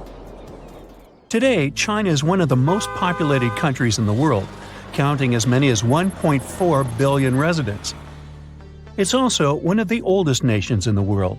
It has 3,500 years of continuous written history, but the civilization existed long before that. There is a theory that while the European continent, for example, was most likely reached by humans from Africa, China wasn't populated by settlers that came from somewhere else. Some people believe that the Chinese civilization got formed from local Stone Age people who lived on the territory since the prehistoric period. So now, the Great Wall of China. It's truly big even by today's standard, stretching for over 13,000 miles. To imagine it better, it's almost 5 times the distance between New York and Los Angeles. Or even a bit greater than the distance between the North and South Poles. Even in modern times, people have never built anything close to this big. Of course, it didn't take a day to build the Great Wall of China. 2, keep going. In fact, the wall was being built for centuries. Maybe you know that ancient cities had walls around them to protect themselves from invaders. Yes, Chinese cities had them too. The first Chinese emperor united the country in 220 BCE and got a brilliant but very ambitious idea to turn all city walls into one big wall that would defend the country's border against attacks from the north. A trusted general directed the construction, enrolling a big group of workers, soldiers, commoners, and convicts. Back then, the wall was built of rammed earth and wood. In some places that were strategically important, the sections of the wall overlapped to provide maximum security. The walls were around 26 feet high on average. But the Great Wall didn't yet look like the construction we know today. Every next emperor would pick up the big wall project, strengthening and extending it, repairing, but also modernizing construction techniques. Some used bricks to build it, others moved on to granite and marble blocks. Watchtowers and platforms weren't there from the beginning as well. They were added by Ming emperors. The watchtowers made it possible to communicate with other parts of the wall through smoke and fire messages. So, the wall is quite inconsistent in terms of material, but it only adds more charm to the construction and shows how much effort and time it took. The reasons why some parts of the wall have been standing for centuries and are still in good condition is glutinous rice flour. Turns out, This sticky rice mortar is almost like cement. It's very strong and waterproof, sealing the bricks so tightly together that even sneaky weeds can't grow between them. You may also notice that some bricks have writings carved on them. They were left by the workers who were building the wall. The purpose of those writings is quality assurance. They contain such information as location, quantity, and responsible officials. So, in the case of some problems with the quality of materials or constructions, it would be known who should be held accountable for it. Recently, a research group has looked through official historical documents of the Ming Dynasty that ruled China from the 14th to the 17th centuries. They came across records of secret doors in the Great Wall, so they decided to find them. They used a flying robot to capture continuous centimeter resolution photos of the wall. They photographed 90% of the wall that was built during the Ming Dynasty and discovered the remains of over 220 secret doors along the wall. Some of them have a specific width and height that allows only one person to go through. Others are large enough to allow 2 horses to pass at the same time. Why are the doors there? Well, the Great Wall's main goal was to protect the country from the enemy. Building doors that could let the enemy in would undermine the whole point of having a wall. So, of course, the doors were secret passages. They perfectly matched the surroundings topographically, and the exit on the outside was camouflaged with bricks so that it was almost completely indistinguishable from the brick wall. The wall was never just a defensive wall, and it was never completely closed. It could be opened on demand. It was also a structure used for trade and commerce, communication between inside and outside the wall, and of course, for defense and spying. Some doors were used for trade with the other side. Through smaller doors, a person would sneak out to spy on the enemy that lived on the other side. The hidden gates were also useful for a sudden attack. As you remember, some gates were camouflaged with brick on the outside. The exit was so indistinguishable that the enemy had no idea exactly where it was located. The inside entrance for Chinese soldiers was hollow, so they could walk through the wall and break the camouflaged exit gate from the inside, starting their surprise attack. Now, even though the main point was to prevent outsiders from getting into the city, the wall wasn't too effective on that matter. It could still be climbed over or marched around. So the wall was being watched at all times, and the guards gave signals to the troops if they saw the enemy approach. Also, the wall provided more time to mobilize and bulk up the country's forces or lure the enemy troops into a difficult strategic position. The construction stopped at the end of the 19th century. The wall lost its strategic and military importance due to technological advances. Over the centuries to today, only 8% of the Great Wall is in good condition, and the rest is damaged. Also, around 1/3 of the wall has disappeared without a trace, due to both natural erosion and human damage. I guess you could say it's now just a pretty good wall. As you remember, the first parts of the wall were built out of rammed earth and wood. These are not the most unfailing materials if we're talking about thousands of years. Also, destructive farming methods have turned large areas into a desert and contributed to erosion. Also, many bricks were taken away from the wall in the last century to be used in building farms and houses. The wall is being deconstructed stone by stone even today, but this time by tourists. Quite a few of them take a stone as a souvenir. That's a total of a lot of stones, considering that over 10 million tourists visit the Great Wall every year. Since 1987, the wall has been a UNESCO World Heritage Site, highlighting that it has an outstanding importance to humanity. The wall is one of China's 56 World Heritage Sites, second place among countries with landmarks protected by UNESCO. Who's first, you ask? Well, the top spot, with 58 World Heritage Sites, belongs to Italy. And do you know that the wall isn't only a famous tourist attraction, but also the location of the Great Wall Marathon? It's a marathon that was established in 1999 and is one of the most challenging ones in the world. You guessed right, people run along the wall, including all the steps. There are 3 distances, so that participants can run a full marathon that is 26 miles, a half marathon that's 13 miles, or just have a fun run of 5 miles. Tunnels, metro, underground systems, and even secret passageways to the houses of the rich and famous. Why else do we need tunnels, you may wonder? To hide. Many cities have underground tunnels and even underground doppelgangers. Now let's make it clear. Those passages are normally not connected, contrary to the popular rumor claiming that it was possible to get from Scotland to Turkey using underground passageways built around 5,000 years ago. I mean, it sounds insane even today. Imagine building it back in the day. These tunnels have an official name, the Erdstall Tunnels, and they were most likely built in the Middle Ages. However, we still don't have the exact information about the date. The highest concentration of those tunnels are in Bavaria, Germany, but there are many of them in Great Britain and France too.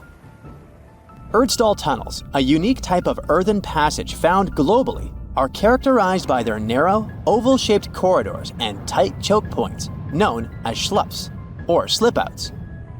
Despite speculation, their purpose remains a mystery. However, some of those tunnels have fireplaces and even vents, which might mean those were used primarily for shelter. Dating back to the Middle Ages, possibly as early as the 12th century, Erdstall tunnels lack archaeological signs and historical records. So it's not a surprise that there are many rumors about their use. Some scientists are sure those were storage spaces, though their narrowness makes this impractical. Another idea is that they provided hiding spots for farmers during tribal raids. However, their single entry point raises doubts about their effectiveness in evading threats. Now, if you're feeling like Indiana Jones and want to venture into those tunnels, you're in luck. A few structures, like the Erdstall Radkobluken in Austria, welcome visitors to explore these enigmatic structures. Most of them are closed to the public eye, though. The origins of Erdstall tunnels remain largely unknown, just like their real functions. And if you think, hey, it's the 21st century here, we can study pretty much everything, well, you're wrong. What makes these tunnels hard to study are the tight confines. Traditional surveying methods often prove inadequate in such spaces. To solve this problem, scientists use a handheld device that integrates an RGB camera, a gyroscope, and high-resolution depth sensors, allowing them to capture intricate details of the tunnels. They also use modern techniques like 3D surveying in hopes of uncovering the true origins and purposes of those tunnels. One hypothesis even suggests they may have been poorly conceived dwellings, abandoned when their inadequacies became apparent. Still, not everyone quite agrees with this idea. Other theories suggest they served spiritual purposes, while the most intriguing idea speculates that those tunnels may be remnants of extraterrestrial civilizations. Experts believe they may have been used for practical matters, such as granaries or hiding spots from looters. As we don't have exact info on who built it and when, it may be pretty much anyone, even a sloth. Nope, I'm not a lunatic. Sloths can build giant tunnels. Check this out. In 2009, a farmer in southern Brazil was driving his tractor through a cornfield when it suddenly sank into the ground. He quickly discovered he had broken through the top of an underground tunnel. When researchers came to investigate, they found a tunnel around 6.5 feet high and the same 6.5 feet wide, extending about 50 feet long right beneath the farmer's house. When they looked closer, they instantly saw deep claw marks on the walls. That was the proof the tunnel wasn't human-made. So that thing the farmer uncovered was a megafauna paleoburrow, a prehistoric tunnel dug by ancient creatures like giant ground sloths or giant armadillos from over 10,000 years ago. I know, it's hard to imagine those beasts, but let me help you. Take a hamster. Now, increase it to the size of an elephant. Don't forget, this 13-foot-tall hamster could also walk on 2 legs. During their time, around 15 million to 10,000 years ago, many species of sloths and giant armadillos roamed the Americas, some even digging similar tunnels. Today, many of these tunnels are filled with sediment, though some remain clear, similar to the one the farmer discovered. This 2009 find sparked significant interest, leading to the discovery of over 1,500 paleo burrows across southern Brazil, making it the area with the highest concentration of such sites worldwide. But no one knows exactly why there are so many of them in southern Brazil. While some paleo burrows exist throughout South America, none have been found in North America, which is weird since those huge sloths roamed the entire continent. The exact purpose of these large tunnels remains a mystery, but scientists believe they may have served as nursing spaces, temperature regulation, or hibernation areas. Tunnels likely developed over centuries as successive generations of sloths and armadillos expanded them. Now, let's take a look at fugus. No, not the Japanese fatal delicacy, and no, not a town in New Guinea. To see them, we gotta travel to the UK. So fugus are underground structures too, but they don't look exactly like tunnels. They are dry stone structures. They look as if a cave had been decorated with stones from the inside. There are only around 15 of them found so far, and most of them are located in Cornwall.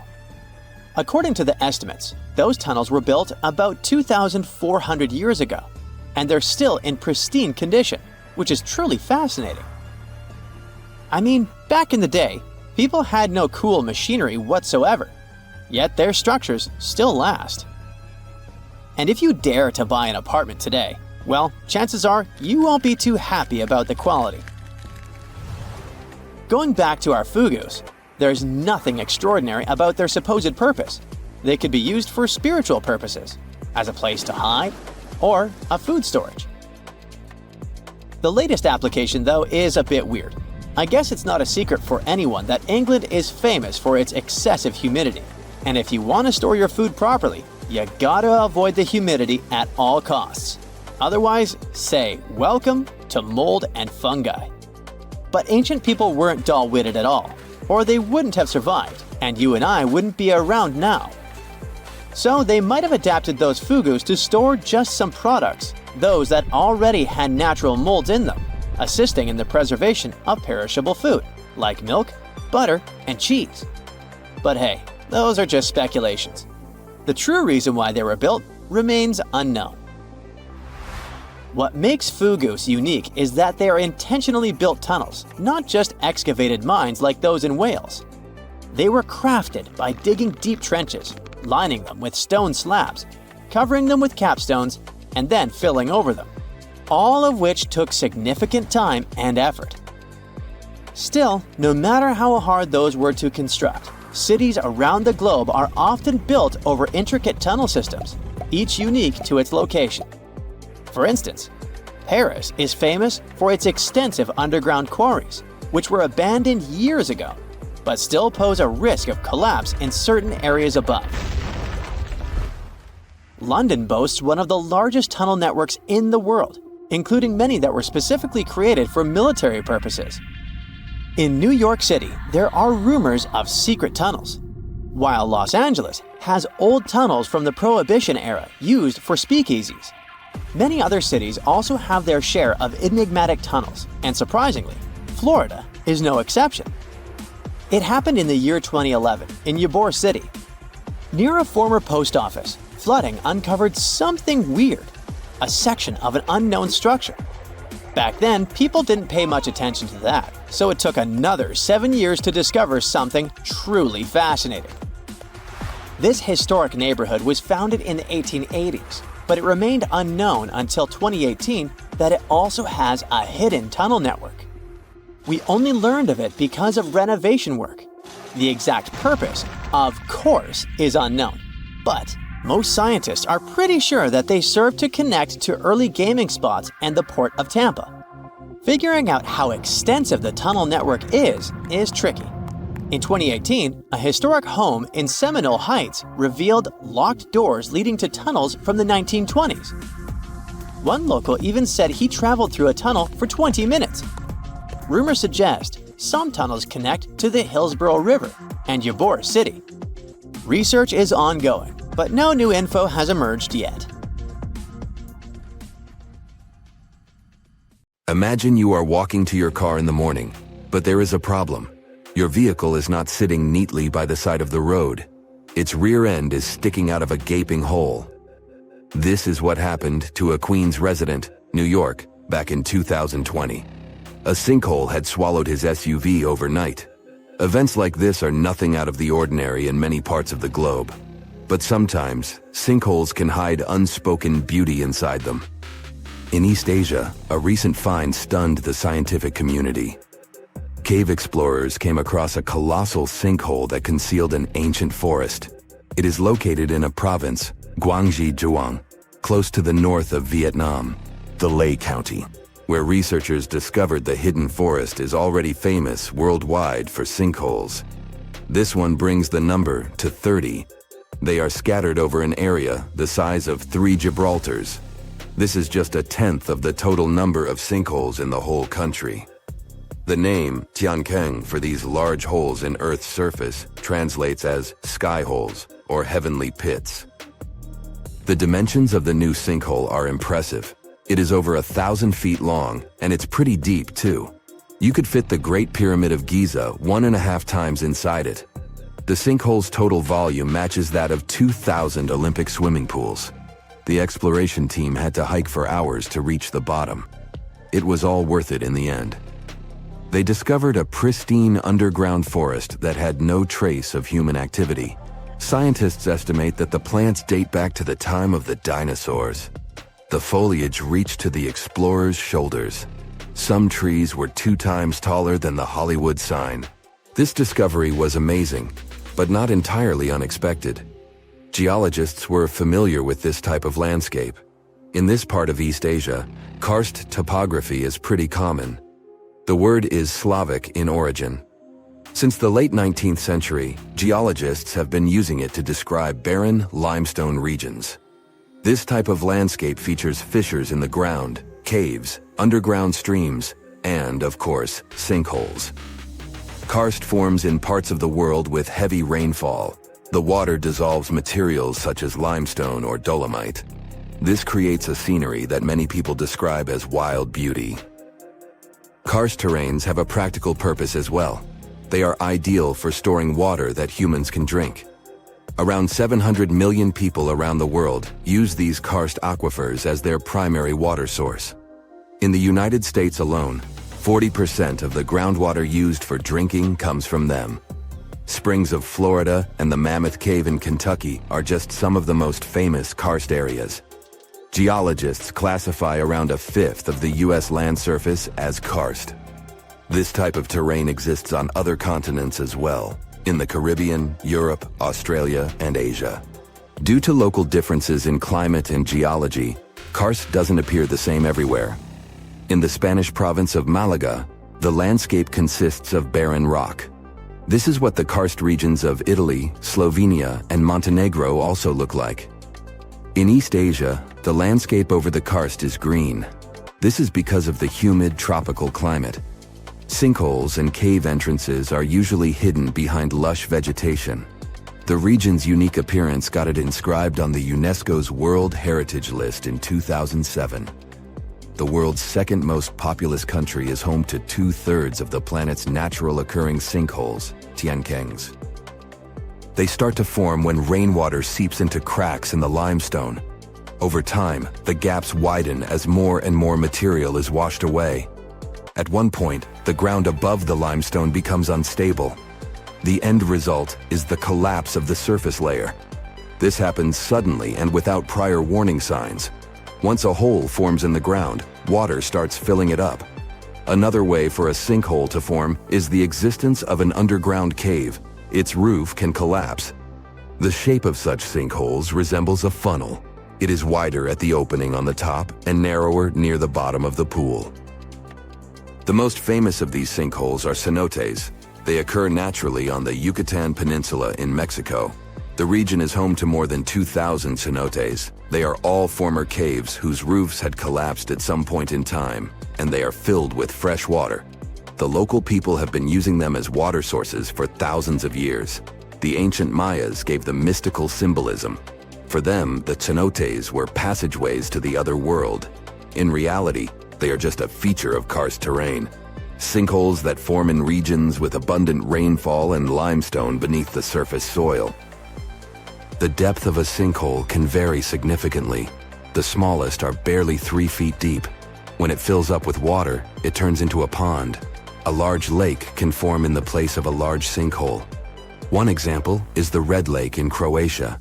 The most impressive thing about it are the steep cliffs that rise above the lake.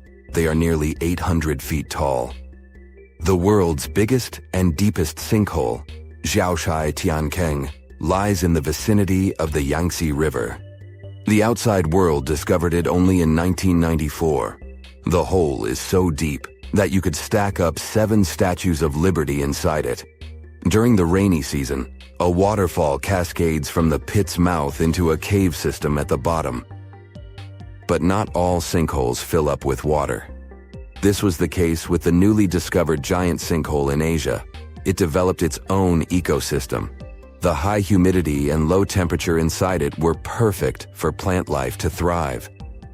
The very bottom of the hole is connected to an underground water flow. Scientists discovered 72 species of rare wild plants in the area. They are in danger of disappearing on the surface, but inside the sinkhole, they have found the perfect conditions for growth. The enormous opening in the ground is essentially a wildlife refuge. This was confirmed in 2021.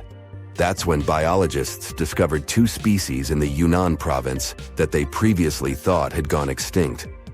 Who knows what other animal and plant species are still hiding in there? Exploring these underground cave systems can be quite dangerous. They are often home to venomous snakes and mosquitoes. Even descending into a sinkhole is perilous. The cliffs are steep and stones are often very sharp. That's why the exploration of sinkholes in Asia is going slower than research would like. The sinkholes I've mentioned so far have all formed naturally. Erosion is the main process behind their creation. But the ground can also open because of human activity. Everything from a construction site to a leaking sewer pipe can cause the earth to give way. Sinkholes in urban areas pose a risk to infrastructure. One of the most famous examples of this happened in Japan in 2016. A busy street in downtown Fukuoka collapsed near the main train station.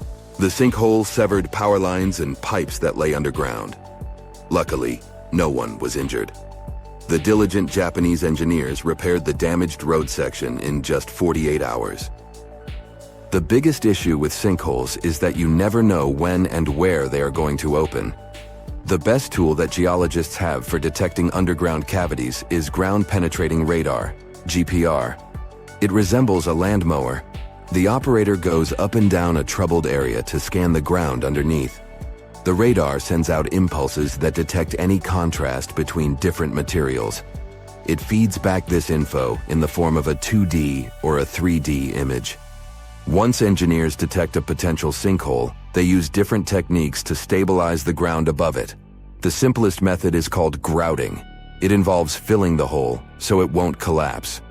The most common materials are polyurethane foam and cement. The alternative is to lift a structure above the sinkhole. This technique is called underpinning. Workers drive steel rods into the load-bearing deeper layer of soil.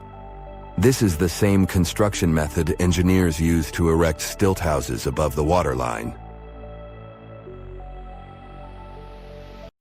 A comfortable abode with a gorgeous view of the Mediterranean Sea will serve as a perfect rain shelter. Well, this is what a real estate advertisement might have looked like for Neanderthals 100,000 years ago.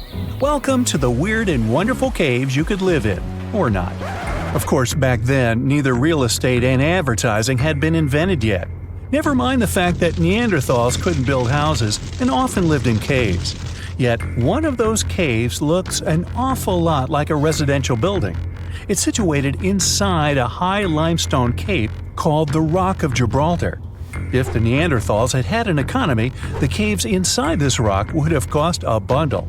Navigators discovered it in 1907. They just spotted a big hole inside the fortified rock. For many years, scientists have studied this place and found some traces of Neanderthals. They discovered ancient tools in the cave and bones of old animals. But the coolest thing was, they found 4 caves inside the rock. It was like a residential complex. Neanderthals lived alongside neighbors and helped each other hunt and fish. They created feather decorations and painted abstract drawings on the walls. Imagine our ancient predecessors hanging out in these caves 100,000 years ago. And now, scientists hang out there and study the primeval past of Neanderthals in detail. At the end of 2021, archaeologists uncovered a gap inside one of the caves leading to an unknown tunnel. They crawled through this hole and opened a new space under the cave roof. This place has been closed off from the outside world for over 40,000 years. And it seems it was one of the most prestigious apartments in the entire mountain complex. It has high ceilings with ancient stalactites. The ruined stone curtains divided the apartment into several rooms. Scientists also found the remains of ancient animals and scratches on the walls. It seems that Neanderthals had never lived here, but they used to visit this place. Archaeologists found the shell of a sea snail called dog whelk. One of the Neanderthals brought it here for some reason, but the primary owners of this place were hyenas. These caves show that Neanderthals were closer to humans than to monkeys. They had a way of life and even some customs. There's still a lot of work ahead, and scientists hope to find new rooms inside this rock. Meanwhile, in 2003, archaeologists discovered another early dwelling on the Isle of Flores in Indonesia. Among the green jungle, they found a cave with ancient tools. At first, everyone thought the human ancestors lived here, but then scientists discovered an unusual skeleton of an adult. A thorough analysis showed the skeleton belonged to a 30-year-old woman, 3.5 feet tall, just above the waist of an average adult. The woman's weight was equal to the weight of an adult shepherd. The skeleton didn't belong to Neanderthals or Australopithecines. It was a new unknown species, which scientists called Homo floresiensis, or simply the hobbit. Also, there were remains of unusual ancient animals in the cave. It was an elephant the size of a cow, some large storks, and giant rats. Archaeologists have found out that hobbits were not the owners of this place. The main inhabitants were the rats the size of a cat. Maybe they were fighting the hobbits. Some analysis shows that Homo floresiensis wasn't our direct ancestor. They were in a separate branch of evolution. The hobbit skeleton looks more like that of a monkey than of modern humans. In 2009, in the dense jungle of Vietnam, archaeologists discovered Son Doong, the largest cave in the world. If you go inside the cave and shout, you'll hear your echo a long time. In some places, the height of this cave reaches half the height of the Empire State Building, and the total area is larger than one central block of New York. Son Doong is one of the 3 caves in the Vietnamese jungle. Many intricate mazes connect these caves. Inside, you can find unique plants and trees that live separately from the outside world. It's a real underground jungle. In some places, you can find collapsed ceilings that let the sunlight in. Besides unusual trees and plants, ancient stalactites hang there. Some limestone deposits are more than 450 million years old. They were here even before dinosaurs appeared. There are also many rivers in the cave. Rainwater coming down from holes in the ceiling has formed them. Fast streams resemble slides in a water park. They lead to unknown underground labyrinths. Scientists have studied only a small part of all these caves. The next unusual cave is in New Zealand. Hundreds of thousands of fireflies live inside. Each of them glows with a blue light. Together, they light up the cave. It may seem to you that you're on another planet, but you can't stay there for a long time. Special air measuring devices are everywhere. Scientists monitor the level of carbon dioxide necessary for the normal existence of fireflies. These insects are sensitive to the environment. If there are many people in the cave, or they stay there too long, the park staff will ask them to leave the place. It's like you're literally stealing oxygen from the fireflies. We've seen some pretty amazing caves so far, but how about a scary one? We're going to the desert of Yemen's Al-Mara province. What we're looking for is not a cave, it's just a black hole in the ground, right in the middle of the desert. It's big, the size of a basketball court. It's not its size that could scare you, but what's inside. Scientists are still not sure what it is. From the depths of this black abyss, a disgusting smell of rotten eggs constantly comes out, and sometimes you can hear some strange, frightening sounds. The blackness of the giant hole in Yemen absorbs all the sun's rays, so you won't see what's there even with a powerful flashlight. People flew over this place by helicopter. They filmed using drones and the most powerful lenses, but they didn't catch anything except darkness. It looks like a big ink spot in the middle of golden sand. The locals are afraid to approach this place. They believe the cave leads to another dimension where evil creatures live. At the moment, the giant hole in Yemen is one of the most poorly studied and mysterious phenomenon of nature. How did it appear? How old is it? Where does it lead? Scientists are trying to find the answers to these questions. There are theories that the hole appeared because of construction work. Geologists drilled the soil nearby in search of minerals. It could have caused fluctuations in the Earth's crust and collapsed the surface. But no one can prove this theory, yet. And now, imagine a place where sunlight has not penetrated for more than 5 million years. There's little oxygen, and it's cold and damp. Still, life is born in this place, not only microbes and bacteria, but also something bigger. The living conditions in this cave are very different from the usual ones, so, in a sense, this cave is like another planet. It's the Movile Cave in the southeast of Romania, near the Black Sea. The entrance is a small hole in the ground. Inside, a tunnel leads deep below the surface. The levels of hydrogen sulfide and carbon dioxide are above normal inside the cave. The air here is half as much oxygen as on the surface. People can't be here without an oxygen mask, but other creatures living here can. The cave is home to 48 species of living organisms. 33 of them are unknown. Here you can meet some unusual insects, white snails and white spiders, millipedes with huge whiskers, transparent shrimp, and unique species of leeches. They all live here thanks to the little bacteria autotrophs. They absorb carbon dioxide and release food particles. Bacteria feed on it. Other larger organisms feed on these bacteria, and some bigger organisms eat those little ones. In the end, everyone gets food. In this cave, evolution has created a biological system separate from the rest of the world. Imagine discovering an ancient city without leaving the comfort of your home. In 1963, a man in the Nevşehir province of Turkey did exactly that. He was renovating his house. He knocked down a wall in his basement and found a mysterious room. He continued digging and saw a tunnel. This is how Derinkuyu underground city was found.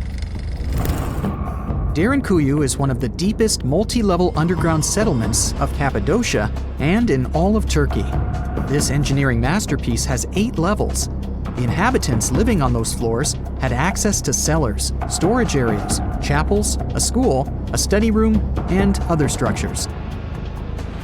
All floors are connected by an extensive network of tunnels. It's believed that the underground city was built as a shelter. You can't see the construction from the outside. Its depth is approximately 279 feet. The complex was large enough to shelter about 20,000 people, plus their livestock and food supplies. There's also a 180-foot ventilation shaft. People used it both for ventilation and as a well. The well supplied water both to the villagers living on the surface and to those hiding in the underground city. Interestingly, those living on the bottom levels were able to cut off the water supply for the upper and ground levels. This kept the water safe from potential poisoning. The place was designed for protection. The tunnels could be blocked from the inside with huge round rolling stone doors. The passageways were extremely narrow. Potential invaders had to enter the tunnels one at a time. Seems like they thought of everything in the 7th century BCE. Archaeologists believed the Phrygians were the ones who first built the levels.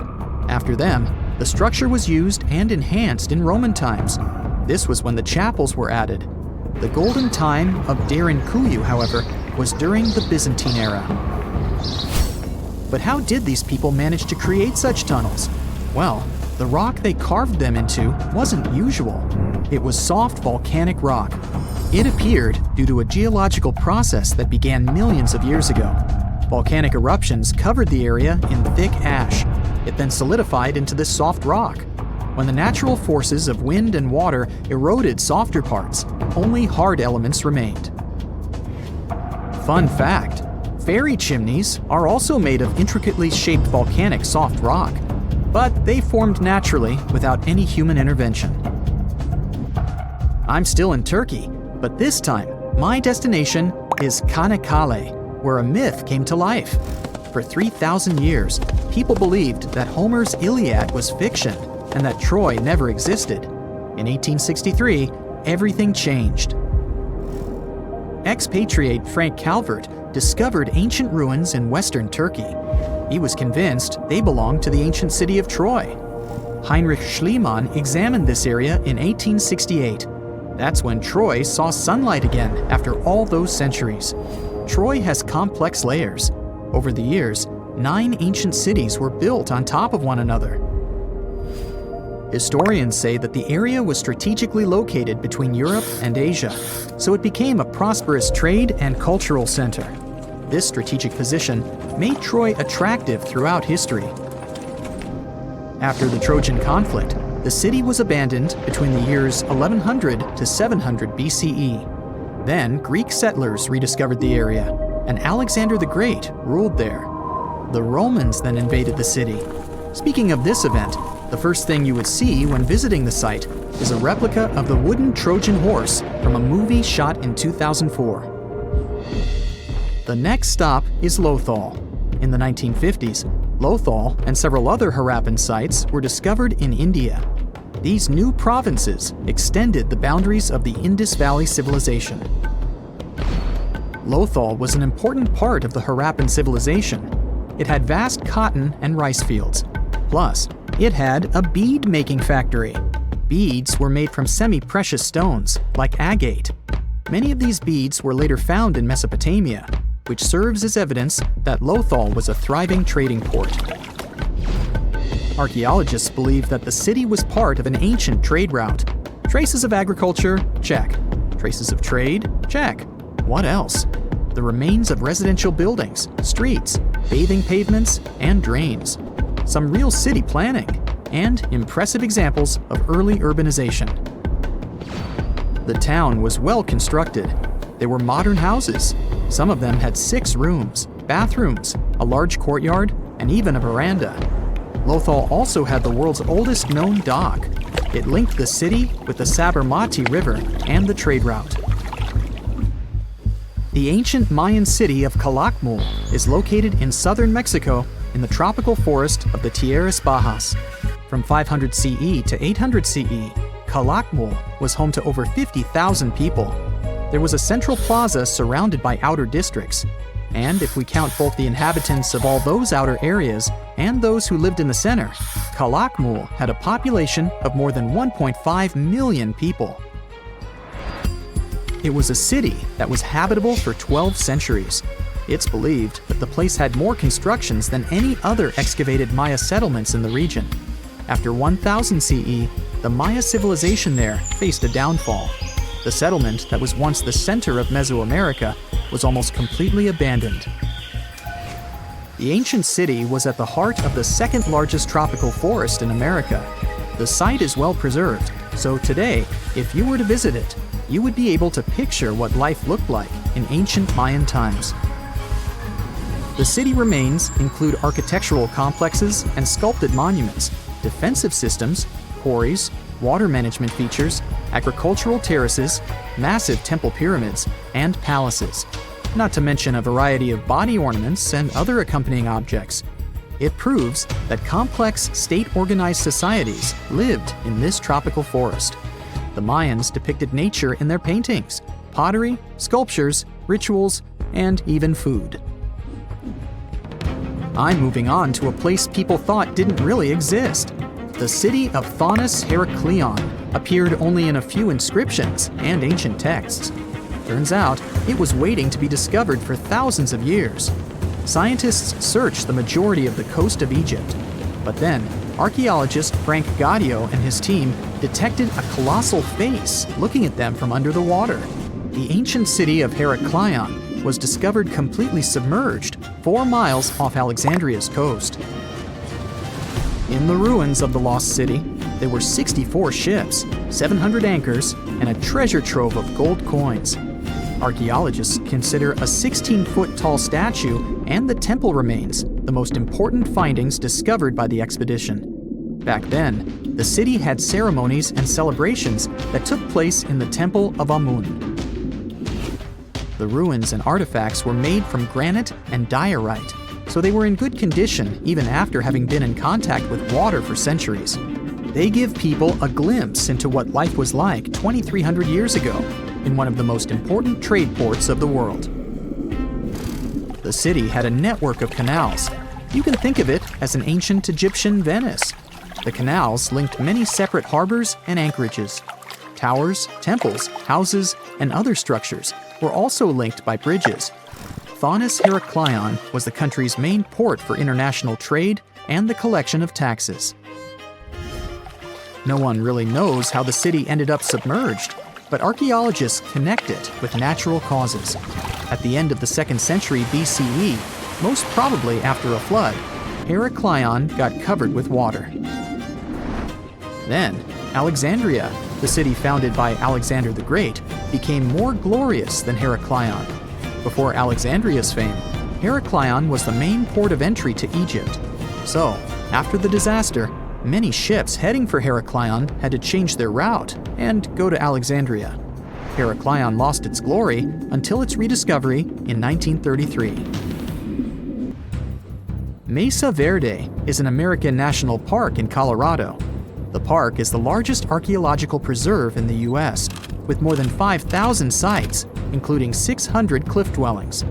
Mesa Verde means green table in Spanish. The name comes from the shape of the mountains in the area, with flat tops and steep sides. The park is an ancestral Puebloan archaeological site. Starting from 7500 BCE, a group of nomadic Paleo-Indians seasonally lived in Mesa Verde. They were hunters, gatherers, and crop farmers. They built the first pueblos in the region. By the end of the 12th century, the Mesa Verdeans began constructing massive cliff dwellings, which are now the best-known structures in the park. If you walk through this small stone doorway in Hierapolis, Turkey, you might never come back alive. Back in ancient times, people thought it was some sort of portal to the underworld. Romans would go in carrying perfectly healthy bulls, but after a few minutes, they would watch these animals collapse as if hit by some mysterious force. But what's even weirder is that nothing happened to people. They could walk in and out just fine.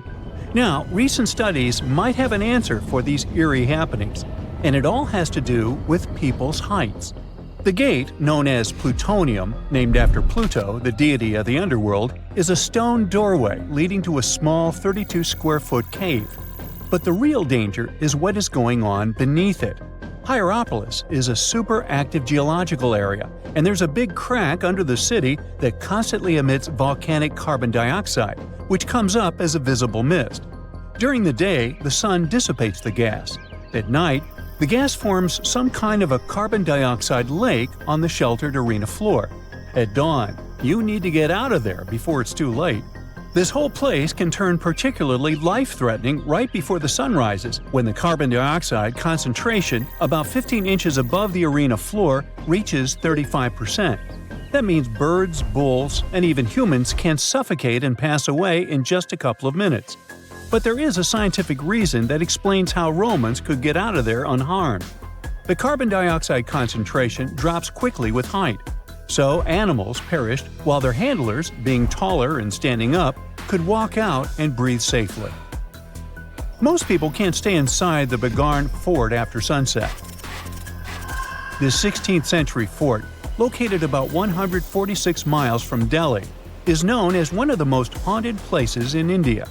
During the day, the area is bustling with visitors who can walk through the main gate of this once grand fort city and check out the ruins of temples and palaces. But they will also see this big sign at the gate that dramatically warns everybody that all access is strictly forbidden after dark. That's probably because at night, according to locals, women can be heard screaming and crying in that place, along with the sounds of bangles breaking and strange music. Others have reported seeing shadowy figures and flashing lights among the ruins, or even smelling a strange perfume floating around.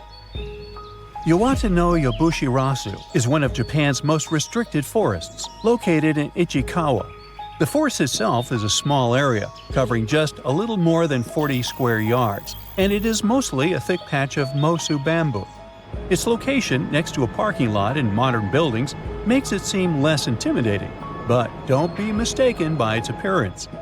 Since at least the 19th century, people have said that anyone who enters this forest is bound to disappear and never be seen again. So, as soon as you arrive, a sign near the forest tells you about its history and the curse believed to be linked to it. Some rumors suggest the creepy presence of an ancient samurai lord walking around. Other legends say that the forest hides a bottomless pit filled with poisonous gas. Whether these stories are true or not, today the area is enclosed by stone walls, and entry is still strictly prohibited.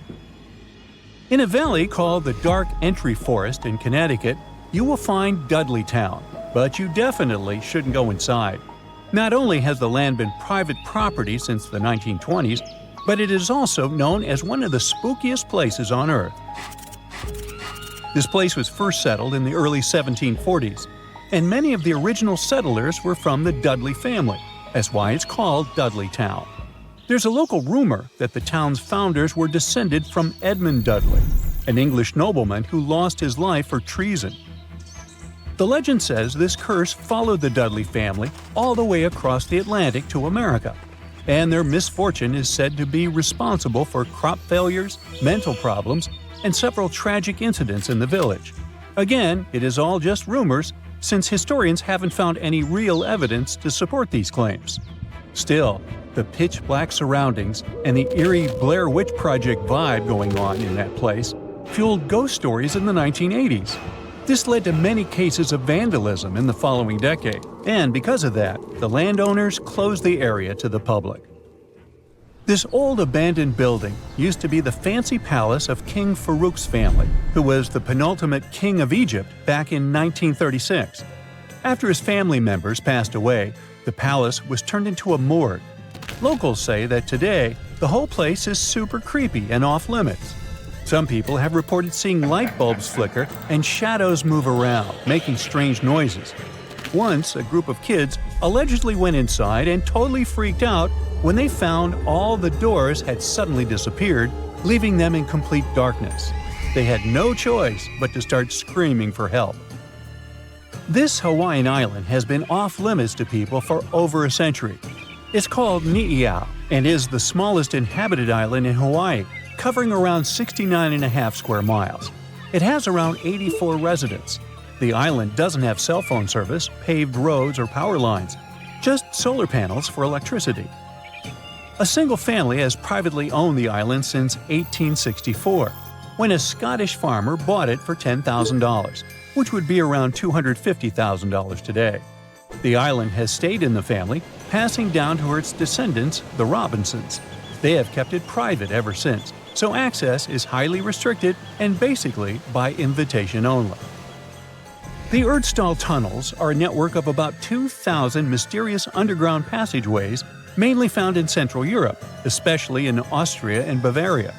These tunnels are usually narrow and cramped, often just wide enough for one person to squeeze through at a time, and they are believed to date back to the Middle Ages, as far back as the 12th century. What's really puzzling about these tunnels is their purpose. Despite a lot of research, nobody really knows why they were built. There is a theory that they were used for storage, but since many of them are below the water line and occasionally get filled with water, that doesn't seem very practical. These tunnels have very light, almost claustrophobic sections and sudden drops, which doesn't seem practical for other straightforward uses like escape routes, hiding places, or even spiritual purposes. To make things even more mysterious, there is a complete lack of artifacts, which makes it even harder for researchers to figure out what these tunnels were really for. Since 2019, adventurous people can get arrested if they try to climb this rock. Uluru, also known as Ayers Rock, has been off-limits because it is now considered a sacred site for local communities. But the fact that it is also extremely dangerous probably played a big role in the decision to close it off to visitors. This rock is 1,142 feet high, which is about the height of an 80-story building. The climb to the summit can be very slippery, and high temperatures, which can hit 116 degrees Fahrenheit in the summer, have led to people passing away from dehydration and heat-related issues. Something even creepier happens at the top of the rock right after storms. When it rains, small tadpole-like crustaceans called shield shrimp hatch in temporary waterholes and rock pools on top of Uluru. These extraterrestrial-looking creatures are about 3 inches long, and they spread their super-resilient eggs everywhere. When enough summer rain comes, they hatch and go wild, feeding on microorganisms and bacteria in the water. How these strange creatures end up in the fleeting pools on top of Uluru is still unclear, but the most likely explanation is that their eggs might travel there with the wind. 47-year-old Kenny Veach told his family he was going hiking for 2 days. His destination? The Mojave Desert. The man wanted to revisit a cave he had discovered during one of his previous hikes. But that was the last time anyone had seen Kenny Veach. A helicopter and over 30 search and rescue teams came back empty. The hiker was nowhere to be found. Was the mysterious M Cave behind his disappearance? The oddest thing about Kenny's case is the fact that he was a seasoned hiker. He often went on solo trips to explore deserts in California and Nevada.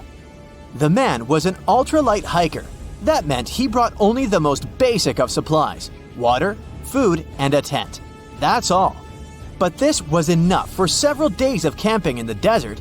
Kenny would rarely bring a GPS device with him. He didn't even bother to pack a compass or a map.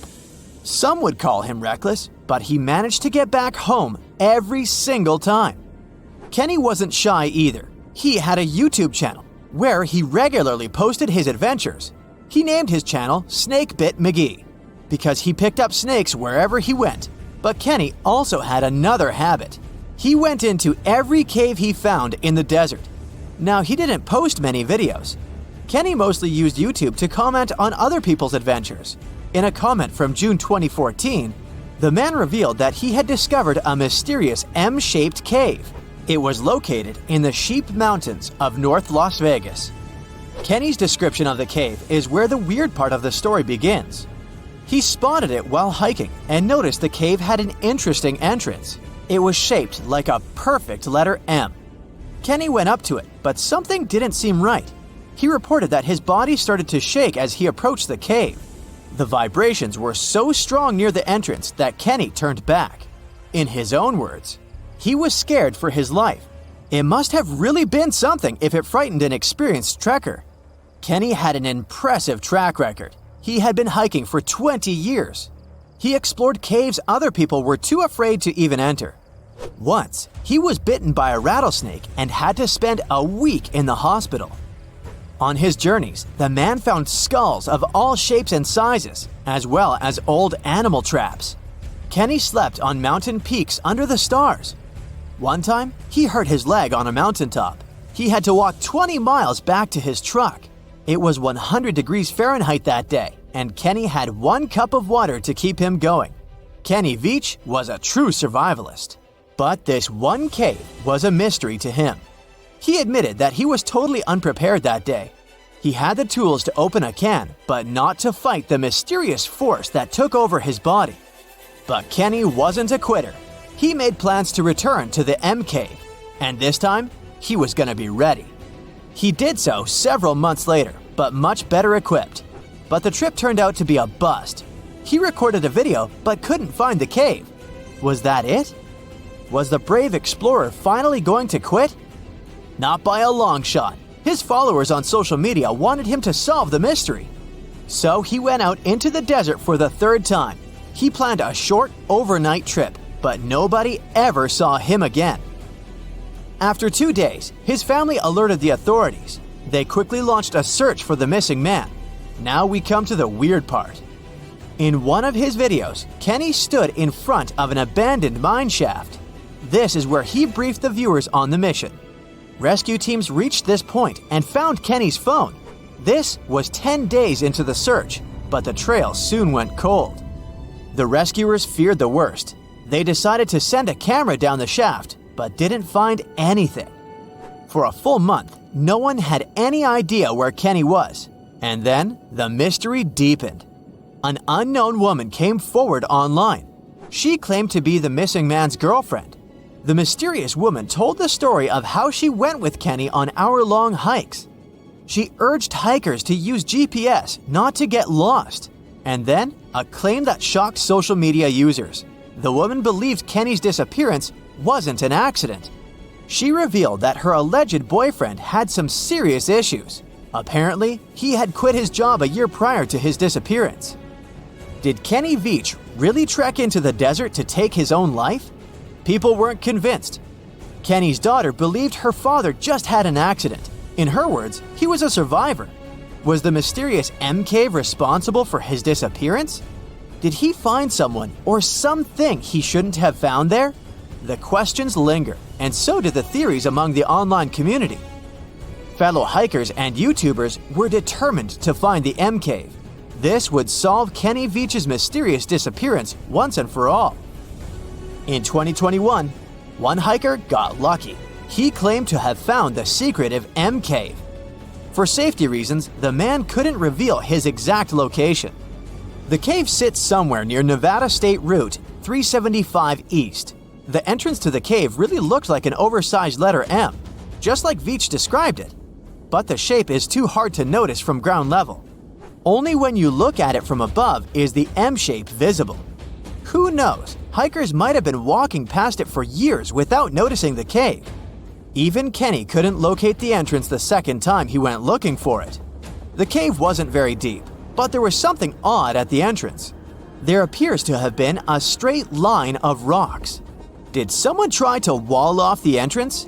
And at the back of the cave, there was an even stranger find. Small pieces of wood were scattered along the floor. They looked a lot like 2x4s that are used in construction. Was there a door here once?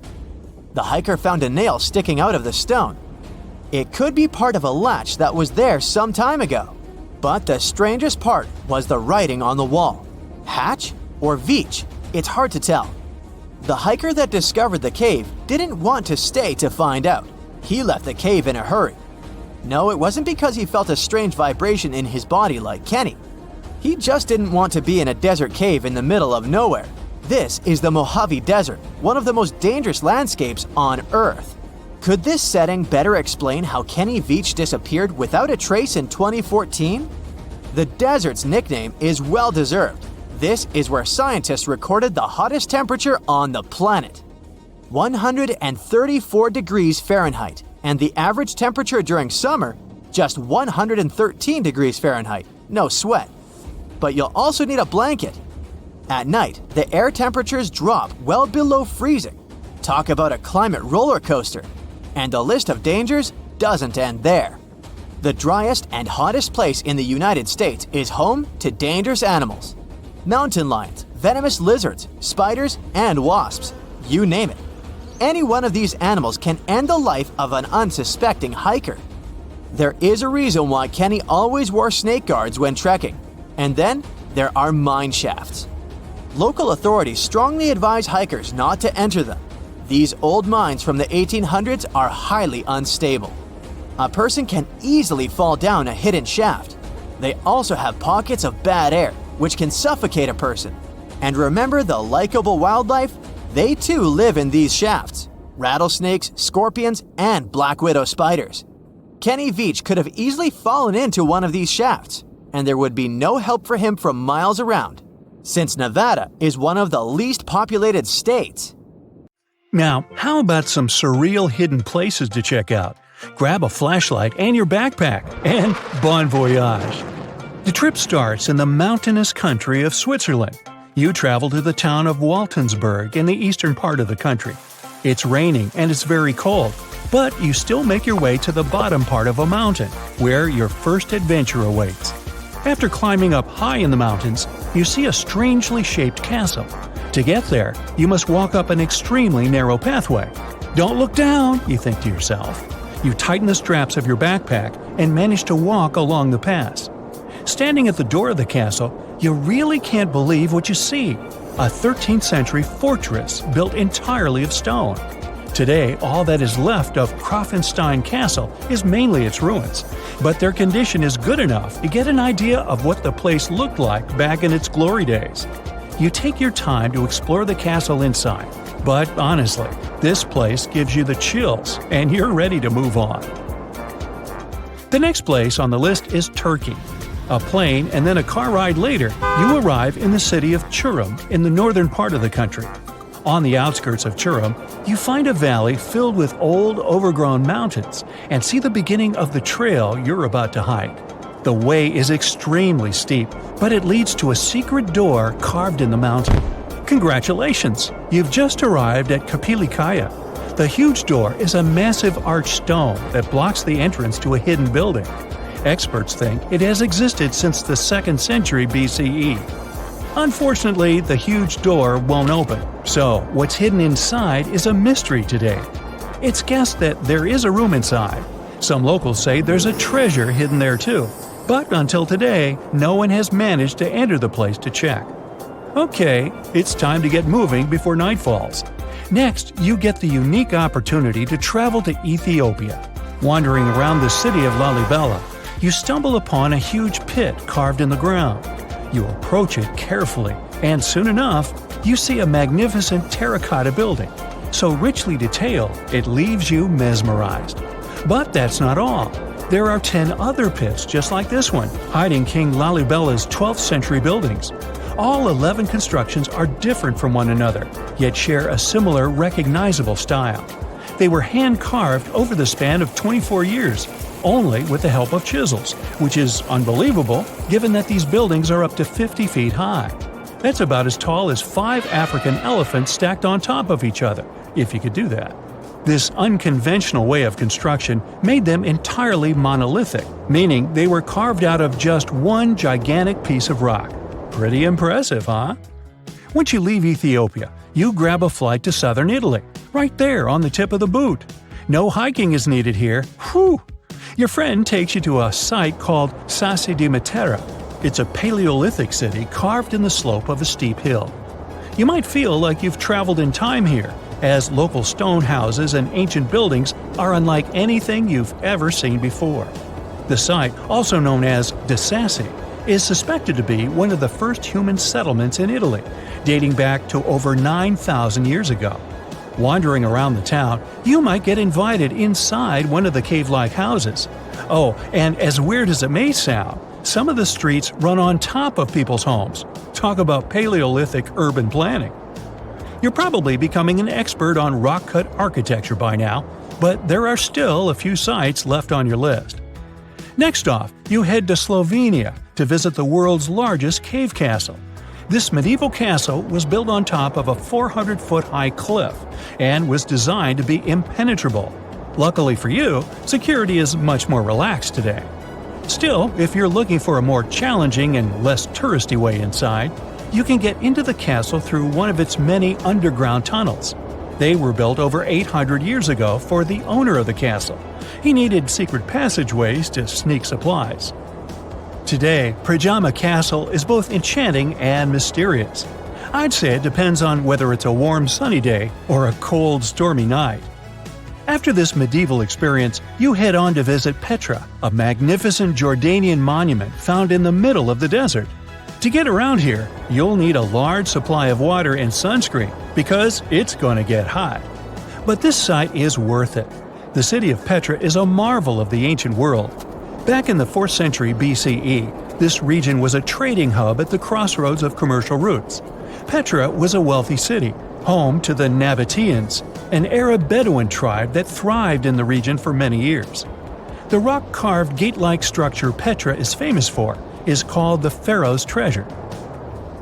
It stands at the main entrance to the site and is said to have a treasure hidden inside. You might feel tempted to check it out for yourself, but that's an adventure for another trip. For now, you hop on another plane ride, this time to the Americas. First, you visit the USA, more specifically, the mountainous state of Colorado. You make your way to Mesa Verde National Park.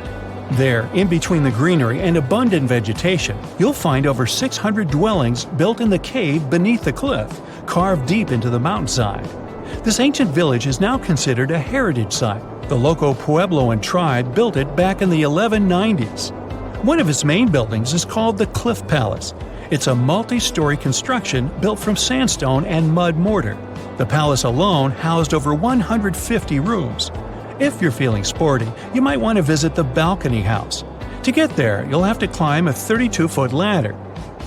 You'll get to see a mid-sized village of 38 rooms, including 2 kivas. Those are traditional chambers that were built by the Puebloans for ceremonial purposes. Still in the U.S., you make your way to the hills of South Dakota. You're there to visit one of the world's most impressive human-made sculptures on Mount Rushmore. What's so mysterious about this place, you might ask? Well, during Mount Rushmore's construction, a 70-foot-long secret tunnel was built behind the head of Abraham Lincoln. The tunnel was supposed to hold all the documents and artifacts important to the United States history. After the designers thought it through, they decided it was better to hide them in a safe box in the floor of the tunnel. The box holds the history of how Mount Rushmore came to be carved, as well as a brief history of the U.S. and the 4 presidents depicted on the mountain. Amazing, right? Now, you're headed down to Machu Picchu, a South American site hidden between the Peruvian mountains. Machu Picchu itself is already a mystery. Researchers still don't know why or even how the ancient Incan civilization managed to engineer the stone-built citadel all the way back in 1450 CE. To get there, you must endure a 3-day hike, reaching the impressive altitude of 8,000 feet above sea level. Or you can get a train, but that's no fun, right? You're here to check on a relatively new discovery. Back in 2010, French engineer David Crespi was taking measurements of the Inca ruins when he noticed a door he had never seen before. It was sealed off by stones. He went back to the site a few months later with an electromagnetic scanner. The scanner, which could detect objects behind walls, showed there were copious quantities of metals behind that sealed door. The researcher contacted the Peruvian authorities requesting to remove the rocks, but they didn't authorize it. As of today, the door is still locked. Whew, this trip was long, wasn't it? Make sure to get some rest, Indiana Jones. Have you heard of Göbekli Tepe? It's an ancient site in Turkey that literally made historians rewrite history books. Over 11,000 years ago, a group of prehistoric humans crafted an enigmatic masterpiece that's even older than Stonehenge.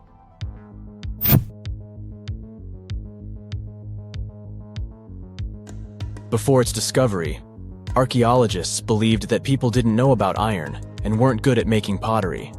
They were sure that settled life only emerged with the need for agriculture. But Göbekli Tepe changed this belief.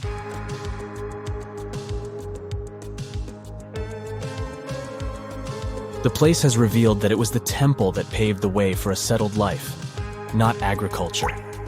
Until this discovery, researchers believed that farming was the catalyst for sedentary living. Meet Professor Schmidt, the guy whose findings changed this theory. He managed to prove that hunter-gatherer communities laid the very foundations of this way of life.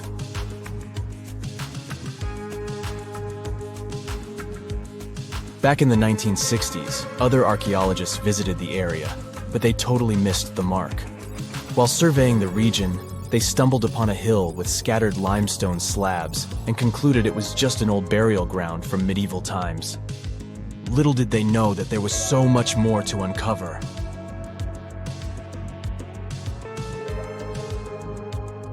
In 1994, Schmidt embarked on his own survey of prehistoric sites in the area. Surprise! He instantly realized he had discovered something truly extraordinary. Unlike the nearby flat and barren plateaus, Göbekli Tepe had a gently rounded top, rising 50 feet above the surrounding landscape. Funny enough, the translation of this place's name is Potbelly Hill. Schmidt was sure only humans could have made something like this.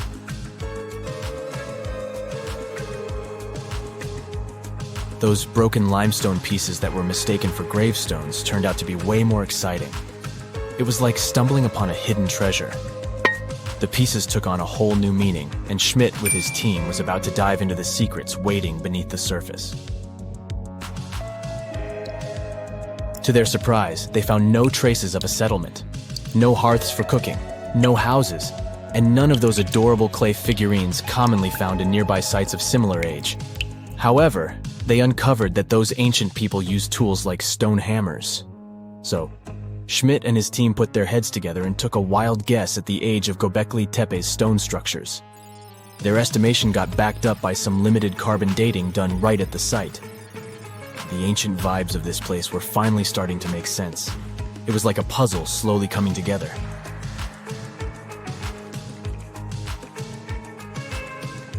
You may think that back then, people didn't have special tools to create something as cool as Göbekli Tepe. Not true. Turns out, these prehistoric folks used flint tools instead of fancy metal chisels. They were also skilled at chipping away softer limestone and crafting pillars right on the spot. Afterward, they carried the pillars a short distance to the summit and placed them upright. Once the stone rings were complete, they covered them with layers of dirt. Over time, they added new rings, and voila!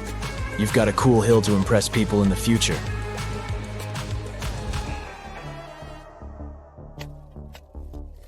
During their first year of excavation, the team went through 15,000 pieces of animal bones from wild creatures. These people didn't have pet animals or grow their own food. They hunted wild animals for their meals. But things were about to change, because the place had everything they needed to start farming. Scientists say they had wild sheep and wild grains that could be domesticated. And guess what? Just 20 miles away, geneticists found evidence of the world's oldest domesticated strains of wheat at a prehistoric village.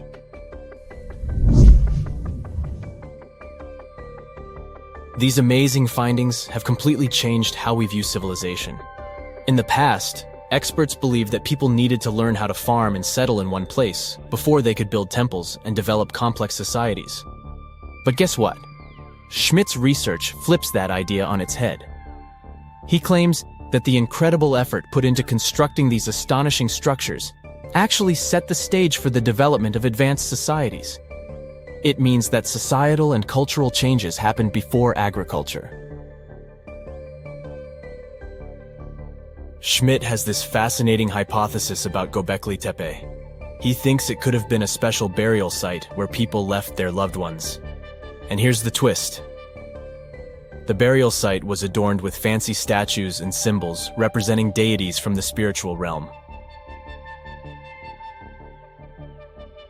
The idea that Göbekli Tepe could have served as a sacred place adds another layer of complexity to the whole story. While the site's true purpose may remain elusive, Schmidt's insights invite us to consider the profound interplay between life and the afterlife, and the deep reverence ancient hunter-gatherer societies may have had for their departed ancestors. Now let's talk about the stars of the show, the mesmerizing T-shaped columns that dominate Göbekli Tepe. These mysterious structures range from 10 to 20 feet tall and most likely represent stylized human figures. But one figure stands out from the rest, the three-dimensional lion relief. This depiction really fires up our imagination. Why? Because it hints at the possibility that lions roamed Anatolia during the Neolithic period.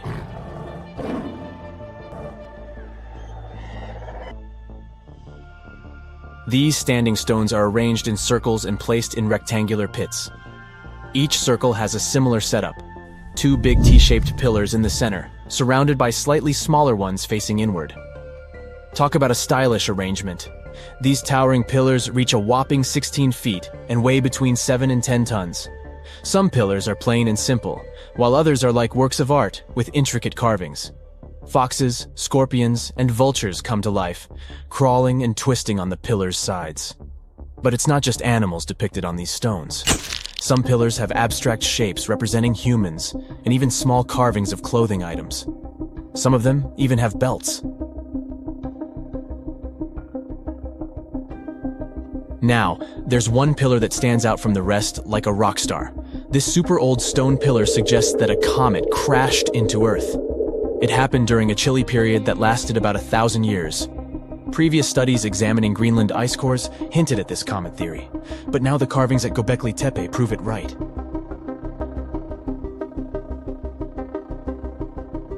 The carvings on the pillars are like a historical comic strip. They even show a headless human figure. Researchers fed the images into a computer and discovered their connections to constellations, indicating that this temple might have been an ancient observatory. It's like our ancestors were trying to document this cataclysmic event in their own unique way. Archaeologists have been excavating and researching Göbekli Tepe since the mid-1990s, peeling back layers of history and providing us with a deeper understanding of the intricate relationship between various elements. They have no plans to stop the whole process for another 150 years. Who knows what else they'll find? You see, Göbekli Tepe has been labeled purely as a ritual site with no signs of domestic activities. We were led to believe that the absence of water meant it couldn't support semi-sedentary communities. But scientists believe it's time to shake things up and approach Göbekli Tepe with fresh eyes. It's time to question what we believed before and use new evidence and different ways of thinking. Like, there might have been a group of people living in the area who didn't stay in one place all the time. They moved around a bit but still had their own civilization, living in the area semi-sedentarily. Göbekli Tepe is not just home to a single temple, but an astounding collection of over 20 ancient structures. As archaeologists delve into the depths of this wonder, they are unraveling its unique layout, featuring two prominent focal points at the heart of each establishment, complemented by smaller structures and dividing walls. What's even crazier is that in this area, there are over 200 obelisks, which are narrow tapering monuments.